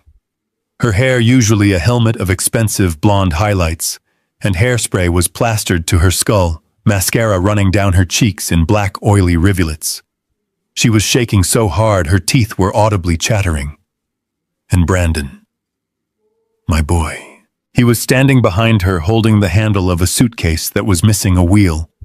He was wearing the same suit he had worn on the news, but now it was ruined. The fabric was dark with water, the pants mud-stained up to the knees. He looked small. He looked like a child who had lost his mother in a supermarket, except he was 23 years old and standing on the doorstep of the man he had disowned. They didn't wait to be invited. They surged forward, pushing past me into the warmth of the hallway, dripping water and mud onto the hardwood floors I had sanded and stained with my own hands. Diane spun around before I could even close the door against the wind. She didn't say hello. She didn't say sorry. She attacked. It was her defense mechanism. When she was scared, she bit. "What kind of man are you?" she shrieked. Her voice was shrill, cracking with hysteria. "What kind of father leaves his own son on the street in a storm like this? You knew he was being evicted. He called you and you hung up on him. You monster!" She was trembling, pointing a manicured finger at my chest. Water dripped from her nose. She looked pathetic, but her eyes were full of the same old venom. She was blaming me. She was standing in my house uninvited, blaming me for the rain. I leaned back against the closed door and crossed my arms. I looked at the puddle expanding around her designer boots. I didn't feel anger. I felt a strange, cold distance. "Hello to you too, Diane," I said calmly. "You are dripping on my floor." She gasped, choking on her indignation. "The floor? You care about the floor? Our house is gone, Thomas. The bank came. They came with the sheriff. They gave us 20 minutes to pack. 20 minutes to pack 30 years of life. They changed the locks. We have nowhere to go. We are on the street and you are worried about your precious floor." I looked at Brandon. He hadn't said a word yet. He was staring at the floor, his shoulders hunched. He wouldn't meet my eyes. He was shivering, his lips blue with cold. You had a house, I said to Diane. I gave you a house. It was paid for. It was free and clear. You and your genius husband managed to lose a paid-off house in 5 years. That takes talent. Don't you dare talk about Richard like that, she snapped, though her voice wavered. He is a victim in this too. He is innocent. It is a misunderstanding. The government is targeting him because he is too successful. I almost laughed. It would have been a bitter laugh. She was delusional. She was standing in the wreckage of her life, holding the match and blaming the fire department. Brandon stepped forward then. He put a hand on his mother's arm, trying to calm her down. He looked up at me. His eyes were red-rimmed and exhausted. He switched tactics. Diane was the hammer, but Brandon tried to be the velvet glove. He tried to play the role he thought would work. The prodigal son. Dad, please, he said, his voice soft and shaking. Mom is just upset. We are all upset. It has been a nightmare. Look at us, we are freezing. He took a step closer, opening his hands in a gesture of surrender. I know I said some things, he continued. I know I sent that email. I was wrong, Dad. I was stressed out. I was trying to impress people. But you know me. You know I didn't mean it. We are family. Blood is thicker than water, right? You always said that. You always said family sticks together no matter what. I watched him perform. It was a good performance. It was almost sincere. But I saw the flicker in his eyes. He was scanning the room. He wasn't looking for forgiveness. He was looking for a lifeline. We need help, Dad, he said, dropping his voice to a whisper. Real help. We need money. There it was. The hook. I know you still have the trust fund, Brandon said, the words rushing out now. The $150,000. I know you didn't spend it. You never spend money. You are the best saver I know. He tried to smile, a weak, ingratiating smile that made my stomach turn. We need that money, Dad. Not for cars or clothes. We need it for a lawyer. A real criminal defense attorney for Richard. The public defender is a joke. If we can get Richard out on bail, if we can get him a good legal team, he can fix this. He can explain everything to the SEC. He can get our assets unfrozen. He can get the house back. Diane nodded vigorously, her wet hair flopping. Yes, she insisted. It is an investment, Thomas. Think of it as a loan. Once Richard is cleared, he will pay you back double, triple. He just needs a fighting chance. You are sitting on that money doing nothing with it. It is Brandon's money anyway. It was meant for his future. Well, this is his future. Saving his father is his future. Saving his father. She called Richard his father. Standing in my hallway, dripping my rain onto my floor, asking for my sweat money, she called the man who robbed them his father. They truly believed it. They stood there wet and ruined, believing that I was their safety deposit box. They thought I was a static object, a tool that had been sitting on a shelf waiting for them to need me. They thought the money was still there, gathering dust, just waiting for Brandon to snap his fingers. They thought I was stupid. I felt a fire kindle in my chest, but I banked it down. I didn't let it show on my face. I needed them to understand. Yelling wouldn't work. They were deaf to yelling. I needed to show them the map of the world they were actually living in. I pushed off the doorframe and walked past them into the living room. I didn't offer them a towel. I didn't offer them tea. I walked to the center of the room and stood by my armchair. I pointed to the small 3-legged wooden stool in the corner. It was a milking stool I had made when I was an apprentice.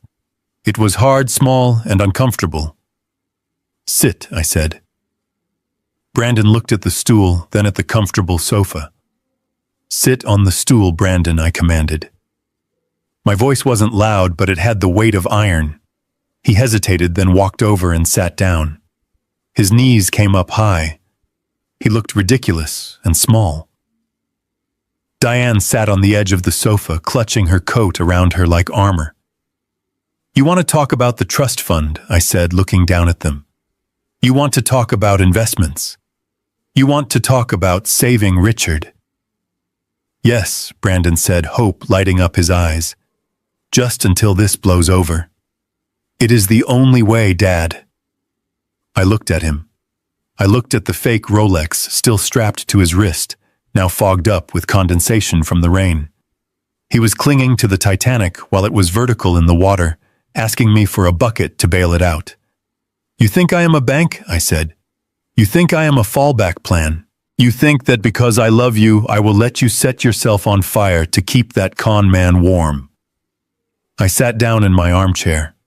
I rested my elbows on the arms and steeped my fingers. "You are asking for $150,000, I said. "Do you know how many hours of labor that is? Do you know how many crawl spaces I crawled through? Do you know how many shocks I took?" "It is for the family," Diane interjected. "It is for Brandon." "It was for Brandon," I corrected her. Past tense. I leaned forward. The shadows from the lamp cast long lines across my face. "We are going to have a conversation," I said. "And for the first time in your life, Brandon, you are going to listen. You are not going to talk. You are not going to negotiate. You are going to listen. We are going to talk about the price of admission to the real world. Because you seem to think the ticket is free. You seem to think you can insult the hand that feeds you and then ask it to wipe your mouth." I paused, letting the silence stretch, until the only sound was the rain hammering against the glass. "You want to know where the money is?" I asked softly. Brandon nodded, his eyes wide. "Good," I said, "because I am going to tell you. And when I tell you, you are going to understand exactly what it costs to betray a man who gave you everything." I reached down to the floor beside my chair, where I had placed the manila envelope earlier that evening.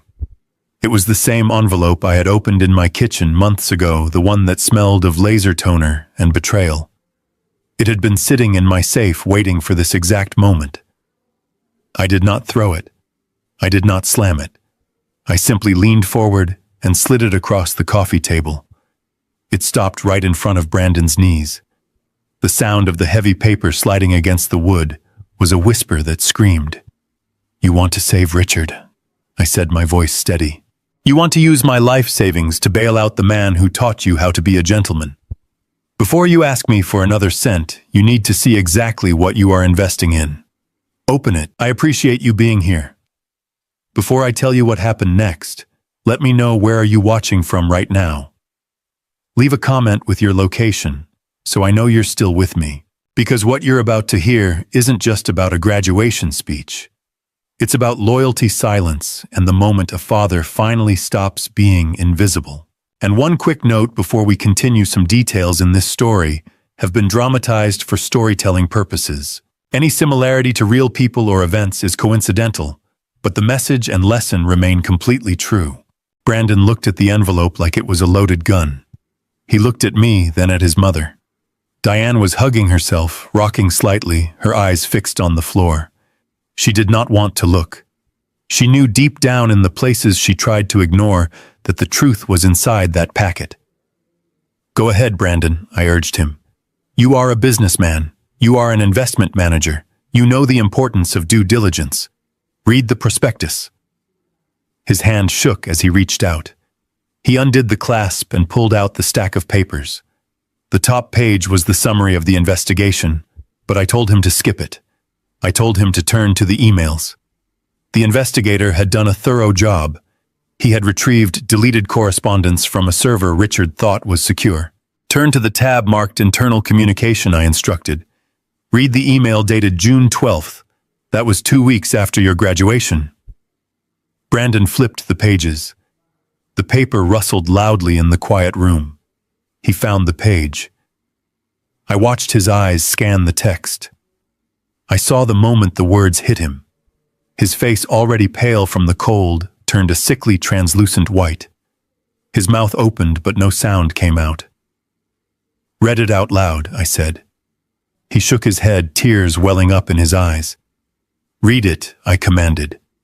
His voice was a croak barely audible over the rain. Subject: The kid. To. Legal. From. Richard. The text says. He stopped. He could not finish.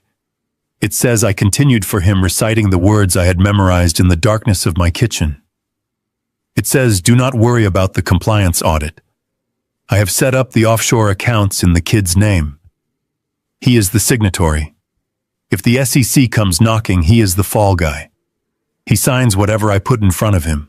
He is arrogant, and he is desperate to please. He is the perfect patsy." Diane let out a gasp, a sharp intake of breath that sounded like she had been stabbed. "No," she whispered. "No. That is fake. You forged that, Thomas. Richard loves him. Richard treats him like a son." I ignored her. I kept my eyes locked on Brandon. "Keep reading, son," I said. "Look at the next attachment. It is a bank authorization form for a shell company in the Cayman Islands, whose signature is on the bottom line." Brandon flipped the page. He stared at the document. It was a copy of a wire transfer authorization for $200,000. At the bottom, in bold, looping ink, was his own signature. I remember this," Brandon stammered.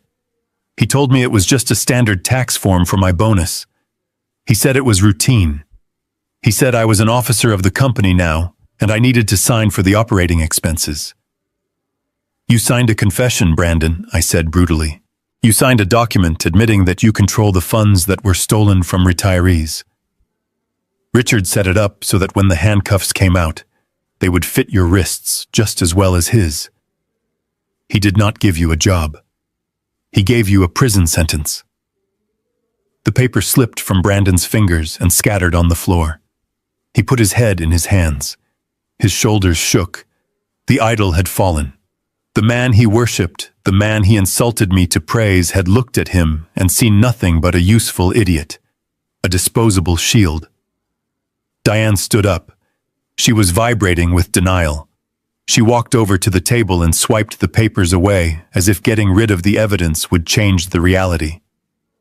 "Stop it, Thomas," she screamed.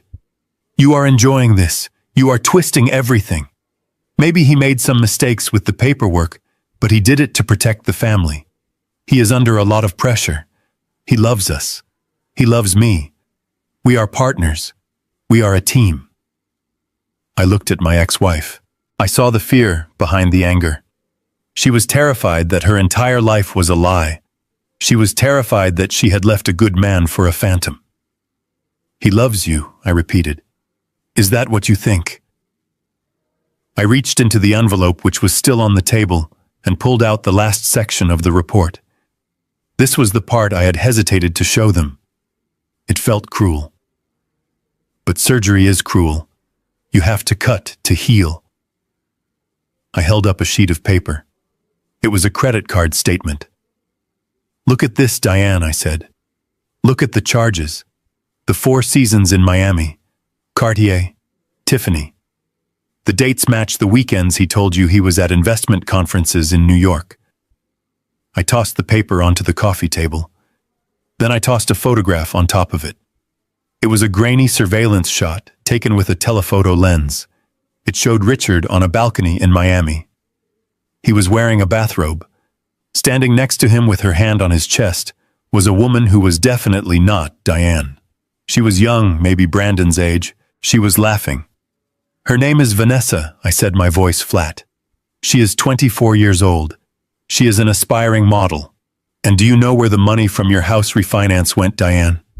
It didn't go into the market. It didn't go into stocks.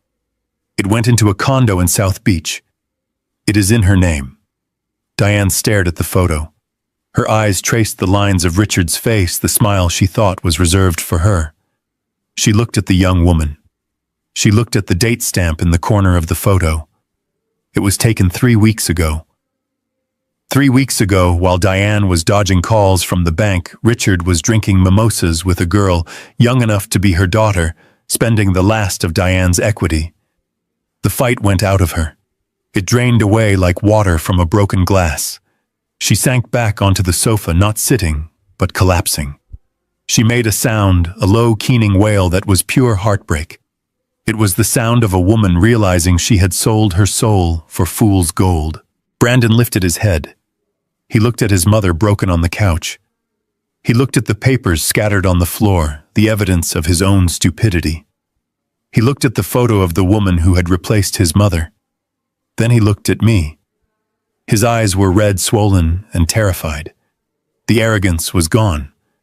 The valedictorian was gone. All that was left was a scared kid who realized the monsters under the bed were real. "Dad," he choked out. The word sounded foreign in his mouth, but it was desperate. "Dad, I am so sorry. I didn't know. I swear I didn't know. I was so stupid. I just wanted to be... I wanted to be like him." He slid off the stool and onto his knees. He crawled forward a few inches, reaching out toward me but not daring to touch me. "Please, Dad. You were right. You were right about everything. He used me. He destroyed us." He wiped his nose with the back of his hand, smearing dirt and tears across his face. "But you can fix it," he pleaded. "You are the only one who can fix it. We need that money. Not for Richard. Forget Richard. Let him rot. But for us. For Mom. For me. I need a lawyer, Dad. If those documents are real, I could go to jail. I need a defense attorney. I need to pay fines. I have nothing." He looked up at me, his eyes begging, pleading for the safety net he had cut down. "Can I have the trust fund, Dad? Please. Just give me the money. I will do whatever you want. I will work. I will pay you back. Just save me. I know you still have it. You always save it. You are my dad. You have to save me." The room was silent except for Diane's soft sobbing and the rain outside. Brandon knelt there waiting for the check. He was sorry, yes. He was terrified, yes. But he still didn't understand. He still thought the solution to his problem was my money. He thought an apology was a coin you put in a machine to get a bailout. He thought the trust fund was still his right. I looked at him, and for a moment I wanted to give it to him. I wanted to write the check and make the fear go away. That is what fathers do. But I knew that if I did that, I would be finishing the job Richard started. I would be teaching him that consequences are negotiable. I would be teaching him that he could burn down a house and someone else would always build him a new one. I stood up slowly. My knees cracked. I looked down at my son groveling on the floor of the house he had been too ashamed to visit for 4 years. "You want the trust fund?" I asked softly. "Yes." Brandon breathed, hope flooding his face. "Yes, please." I turned and walked to the antique secretary desk in the corner of the room. I opened the top drawer. I reached inside and pulled out a large, thick envelope. It was cream-colored, heavy stock with a logo embossed in blue ink on the corner. I walked back to the center of the room. I held the envelope up so Brandon could see it. "This is the trust fund," I said. "Or at least this is what happened to it." Brandon scrambled to his feet, reaching for the envelope. He thought it was a bank draft. He thought it was salvation. I handed it to him. "Open it," I said. He tore it open. He pulled out the contents. It wasn't a check. It was a glossy brochure and a stack of letters. On the front of the brochure was a picture of a group of young men and women. They were wearing hard hats and safety glasses. They were holding welding torches and pipe wrenches. They were smiling, but their faces were dirty. They looked tired. They looked proud. The logo at the top read, Northeast Trade Scholarship Fund. Brandon looked at the brochure, then at me, confusion clouding his face. "What is this?" he asked. I took a step closer to him. You stood on that stage and you told 2,000 people that Richard was the one who invested in you, I said. You said I was just a wallet. You said you didn't need my spare change. I pointed at the brochure in his hand. So I listened to you, Brandon. I respected your wishes. I took the $150,000, every single penny of it, and I invested it. But I didn't invest it in you. I invested it in the future. I reached out and tapped the picture of the young students. That money funded full scholarships for 10 kids from the inner city. Kids who grew up without fathers. Kids who know the value of $1 because they have never had one they didn't earn.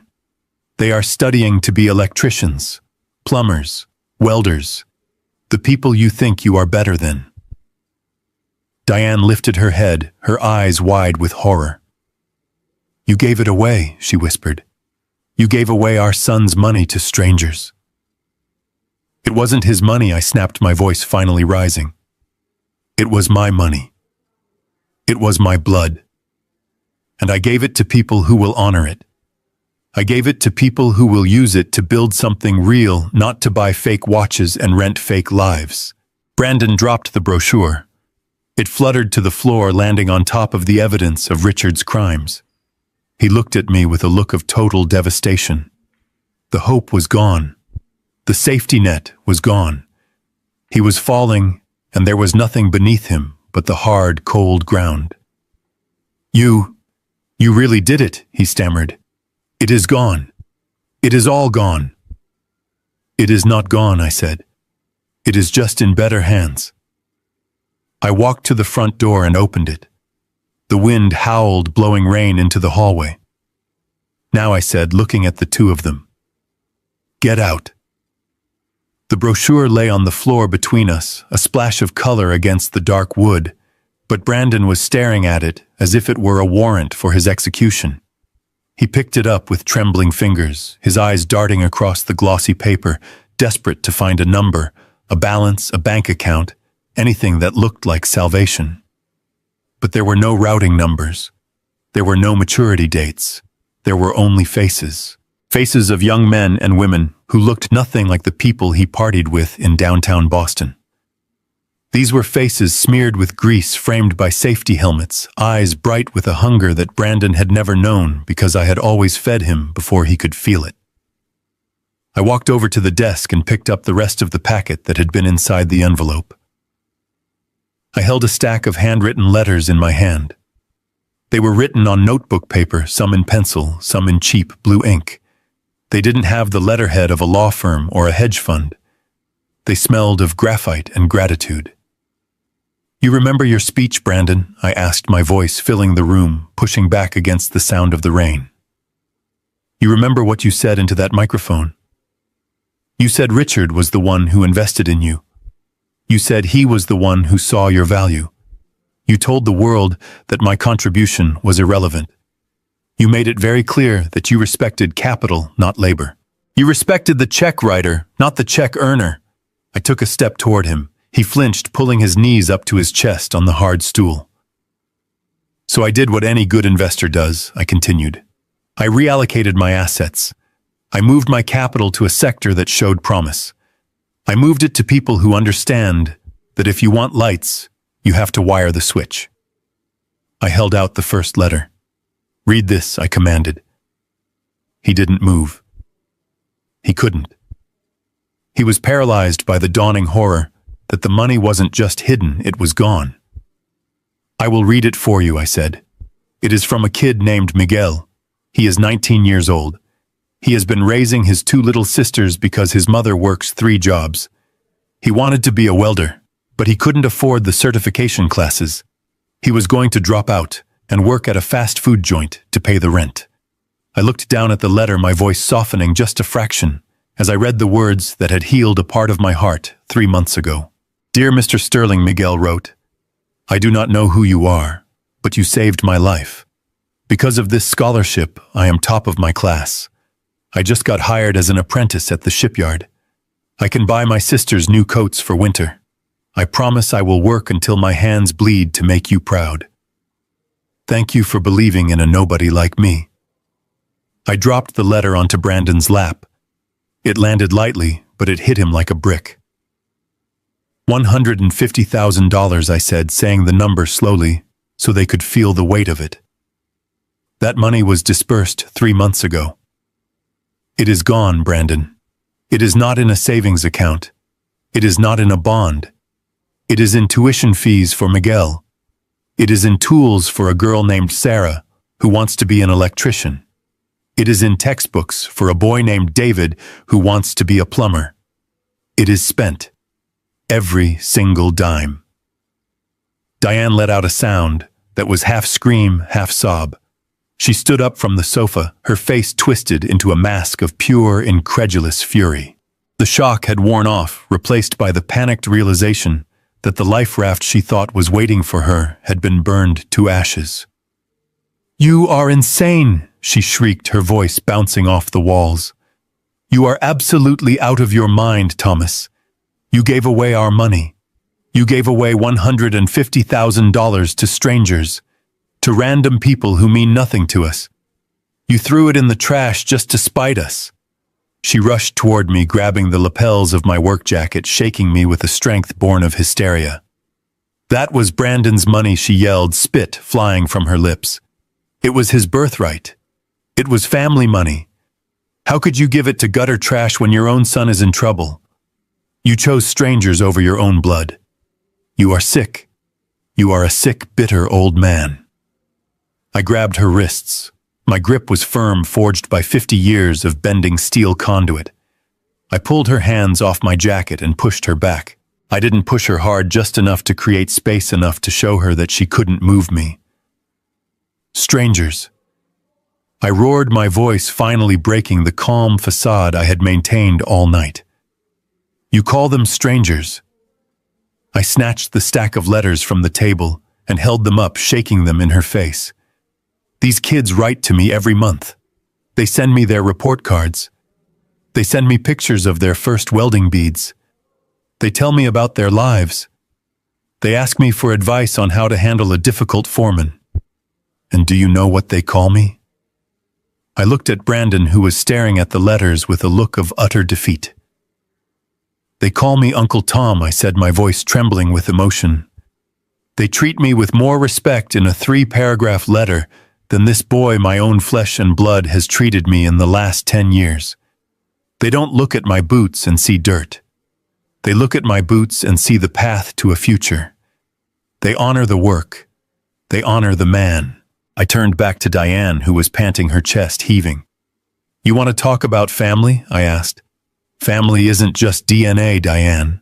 Family is who shows up. Family is who holds the ladder while you climb.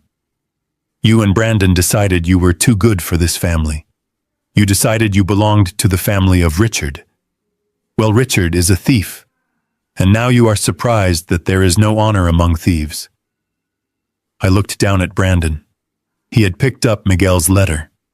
He was reading it.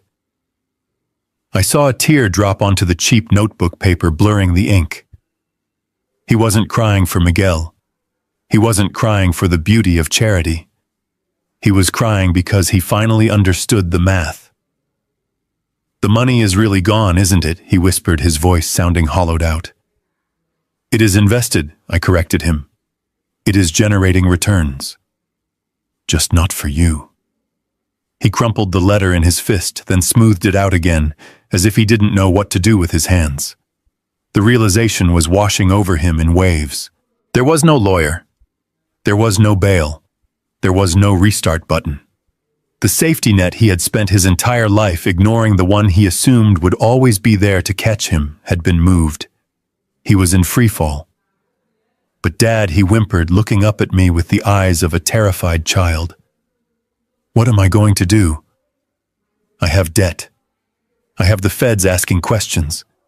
I have nowhere to sleep. I looked at him. I saw the fear. It was real fear. It was the fear of a man who has suddenly realized that the world is cold and hard and doesn't care about his GPA. I walked over to him. I towered over him as he sat on that little milking stool. You are going to do what every man has to do eventually, I said. You are going to stop waiting to be rescued." The silence in the room was heavy with the echo of my ultimatum. Diane was still on the sofa, her face a mask of disbelief that was slowly curdling into pure, undiluted rage. She had expected a negotiation. She had expected that if she cried enough, if she played the family card hard enough, I would crack. I had always cracked before, but the man she knew, the man who was desperate for her approval, was gone. He had walked out of a graduation ceremony in Montreal and never come back.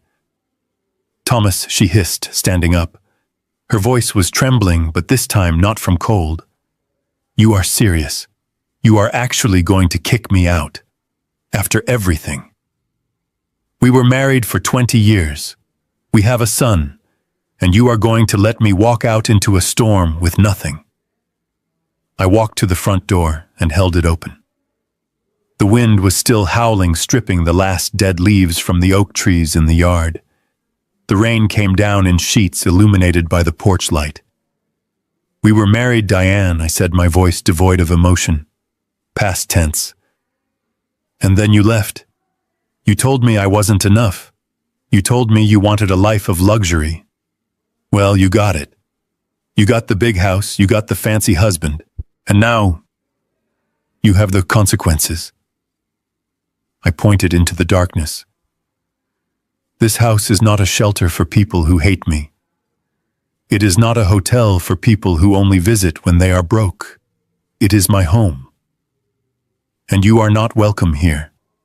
You made your choice 15 years ago.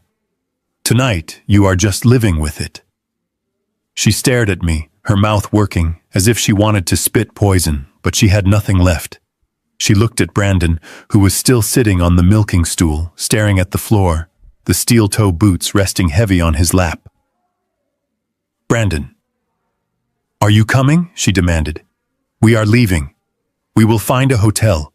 We will find someone who actually cares about family." Brandon didn't move. He didn't look up. He just sat there, his hands gripping the worn leather of the boots. He knew there was no hotel. He knew there was no money. He knew that walking out that door with his mother meant walking into an abyss he wasn't strong enough to survive. "Brandon," she shrieked, "get up! Do not let him humiliate you like this. He is trying to break you. He is jealous. He is jealous of Richard. He is jealous of your success." Brandon raised his head slowly. His eyes were red-rimmed and hollow.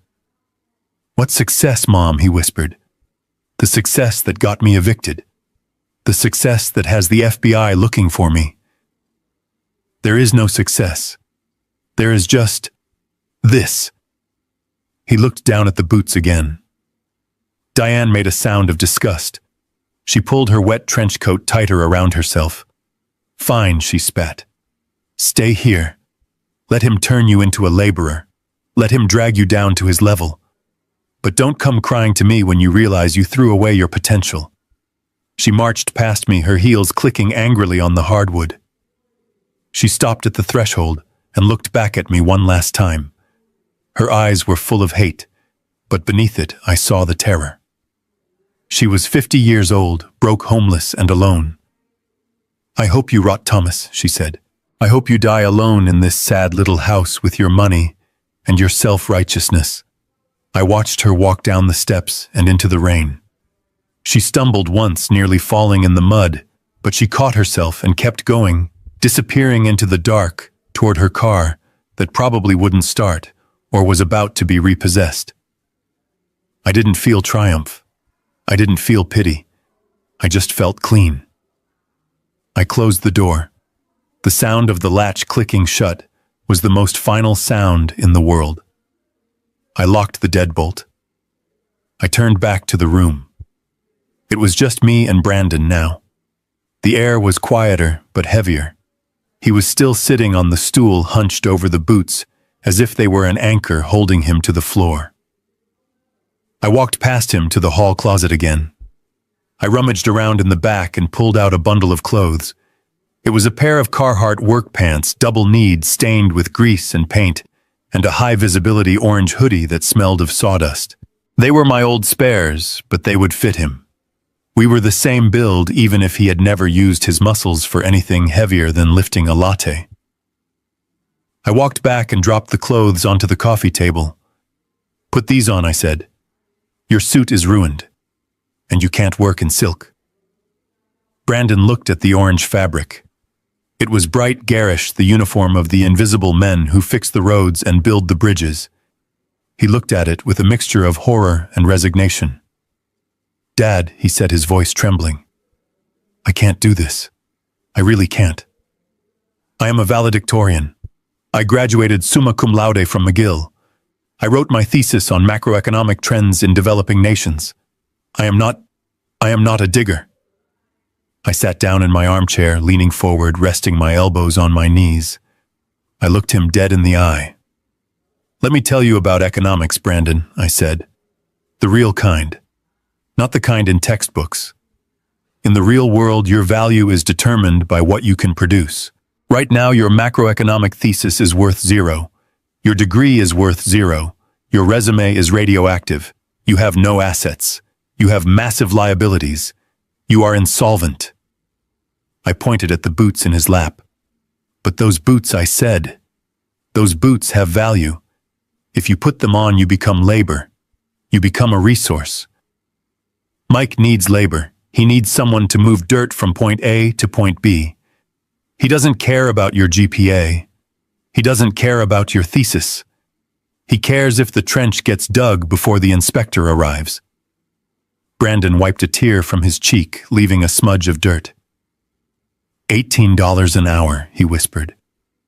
That is minimum wage. I was making 6 figures. You were making 0 figures, I corrected him. You were making monopoly money. You were laundering stolen cash. $18 an hour is real. It buys bread. It pays rent. It is honest. And right now, honest is the only currency you have left. I leaned back. Here is the deal, I said. You sleep on the couch tonight. Tomorrow morning at 5:30 I wake you up. We drink coffee. We drive to the site. You work a 10-hour shift. You do what Mike tells you. You don't complain. You don't brag. You don't talk about McGill. You just work. I paused. If you quit, if you walk off the job, if you complain to me that it is too hard, you are out. Permanently. I will change the locks. I will block your number, and you can go find your mother and live under a bridge together. Brandon looked at me. He was searching for a crack in my armor, a hint of the soft father who used to sneak him extra dessert. But that father wasn't there. That father had been replaced by a foreman. He looked down at the boots. His hands were shaking violently now. He started to unlace his dress shoes. The expensive leather was waterlogged and ruined.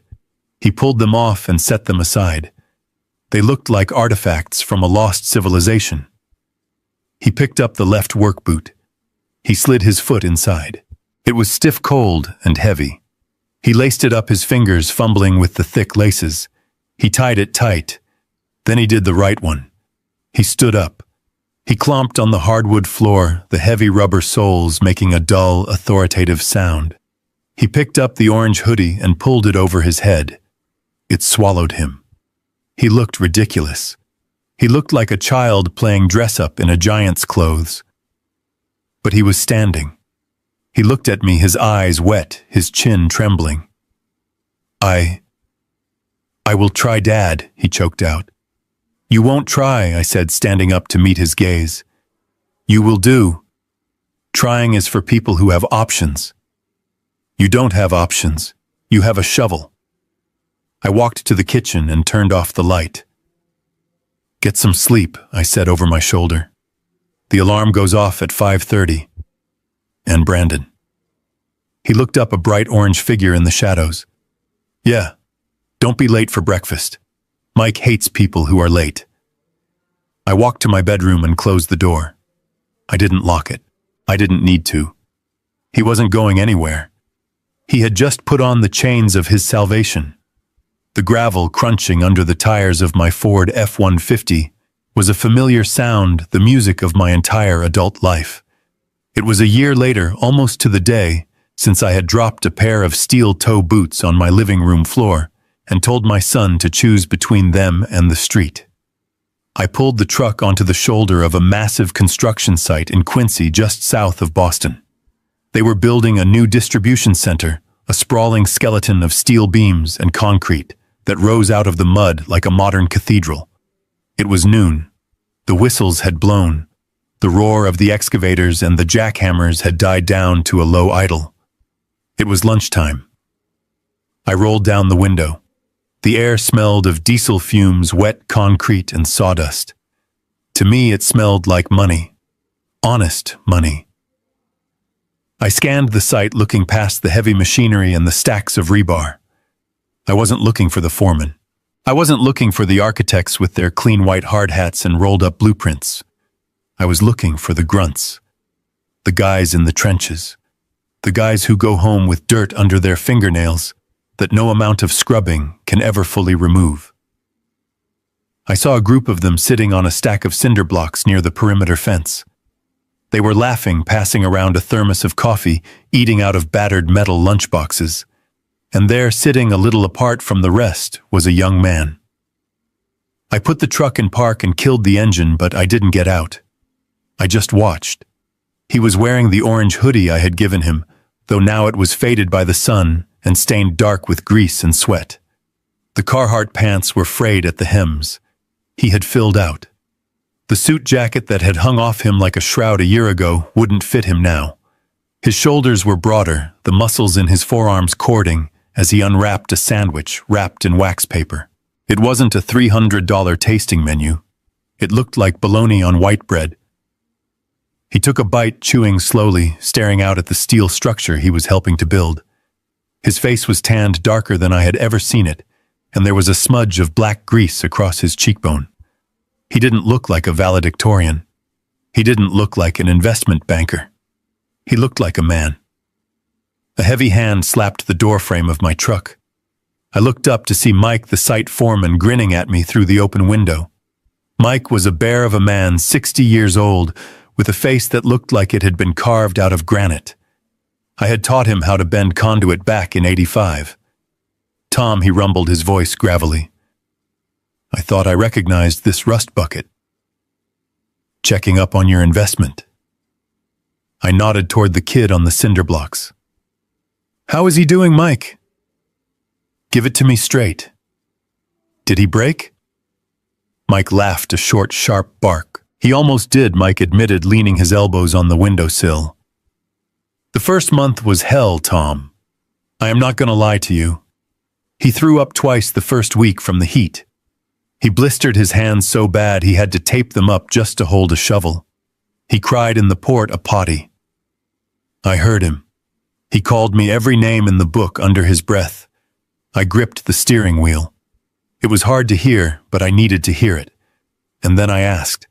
And then Mike said, spitting on the ground, he stopped crying. Around month 3, something clicked. We were pulling a main feeder line through a flooded trench. It was raining cold as hell. Everyone was miserable. The cable got stuck. Brandon didn't wait for orders. He jumped into the mud, waist deep, and freed the snag. He didn't complain. He just did it. Since then, he is the first one here and the last one to leave. He listens. He learns. He is the best cable runner I have on the crew right now. Mike looked back at Brandon with genuine respect. He is a good kid, Tom. He is not soft anymore. You did good. Mike slapped the door again and walked back toward the trailer. I sat there for a moment, letting the words sink in. He jumped in the mud. He freed the snag. My son. The boy who thought he was too good for this world had finally decided to join it. I must have stayed there too long because Brandon looked up. He sensed eyes on him. That is an instinct you develop on a job site. You always know who is watching. He stopped chewing. He lowered his sandwich. He saw the truck. He saw me. For a second, I held my breath. I didn't know what he would do. Would he be angry? Would he be ashamed that I was seeing him like this, dirty and eating cheap meat? Would he run over and ask for money, thinking his penance was done? He didn't do any of those things. He stood up. He brushed the crumbs off his lap. He adjusted his hard hat. He stood tall, his spine straight, his chin up. He looked me right in the eye across the 50 yards of gravel that separated us. There was no begging in his gaze. There was no resentment. There was just recognition. It was the look of one worker acknowledging another. He nodded. Just once. A sharp downward motion of his chin. Hello, I am okay. I am doing it. I felt a lump rise in my throat, hot and tight. I didn't trust my voice to speak, even if he could hear me. I didn't open the door. I didn't go over there to hug him. We were past that. We were in a new place now, a place built on respect, not dependency. I lifted my hand from the steering wheel. I made a fist, extended my thumb, and gave him a thumbs up. Brandon smiled. It wasn't the slick, practiced smile he used to give Richard. It was a real smile, tired but genuine. He raised his hand and gave me a thumbs up back. Then he sat back down, picked up his sandwich, and went back to eating. His break wasn't over, and he had work to do. I put the truck in gear and rolled forward. I didn't look back in the mirror. I didn't need to. I knew he was there. I knew he was solid. As I drove away from the site, merging onto the highway back to Boston, I thought about the $150,000. It was a lot of money. It was a fortune to some. To Brandon a year ago, it was just a ticket to a party. He lost it all. He lost the trust fund. He lost the luxury apartment. He lost the BMW. He lost the fake Rolex. But as I drove, feeling the hum of the road, I realized he hadn't lost anything that mattered. He spent $150,000 to learn the hardest lesson a man can learn. He paid a high tuition to the school of hard knocks. But looking at his eyes today, looking at the way he sat on those bricks, I knew the return on investment was going to be infinite. I didn't leave him a trust fund. I didn't leave him a pile of cash that would run out the moment he stopped respecting it. I left him something better. I left him the ability to wake up in the morning, put on his boots, and build his own life with his own two hands. I left him the knowledge that no one is coming to save him, and that is okay because he can save himself. That is the real inheritance. That is the legacy of Thomas Sterling. And for the first time in a long time, as I drove toward the skyline of the city, we both built, I knew the name Sterling actually meant something again. Looking back on my own family story, I realized this journey was never about money or pride. It was about choices. If there is one thing I want you to learn from me, it's this: don't become the man I was for too long, silent, exhausted, and invisible. I believed love meant endless sacrifice, but even God teaches us that love must come with truth. This family story taught me that enabling disrespect only delays growth. My lesson is simple. First, respect is earned, not inherited. Second, money without character destroys faster than poverty. Third, sometimes the most loving act is stepping back and letting consequences speak. This isn't cruelty, it's discipline. And yes, some may call this dad revenge. But real dad revenge isn't about hurting your child. It's about refusing to save them from lessons God already prepared for them. I also learned that faith matters. When I let go of control and trusted God, clarity replaced anger. This family story reminded me that fathers are not banks, and love is not a blank check. The truth is, dad revenge that builds character is better than comfort that creates weakness. If this family story resonated with you, please leave a comment and share where you're watching from. Your voice matters here. Don't forget to like, share this video, and subscribe to the channel so we can continue telling stories that matter. Thank you sincerely for staying with me until the end. And a final note. The next story may include fictional elements created for educational purposes. If that's not for you, feel free to exit and choose content that better fits your preferences.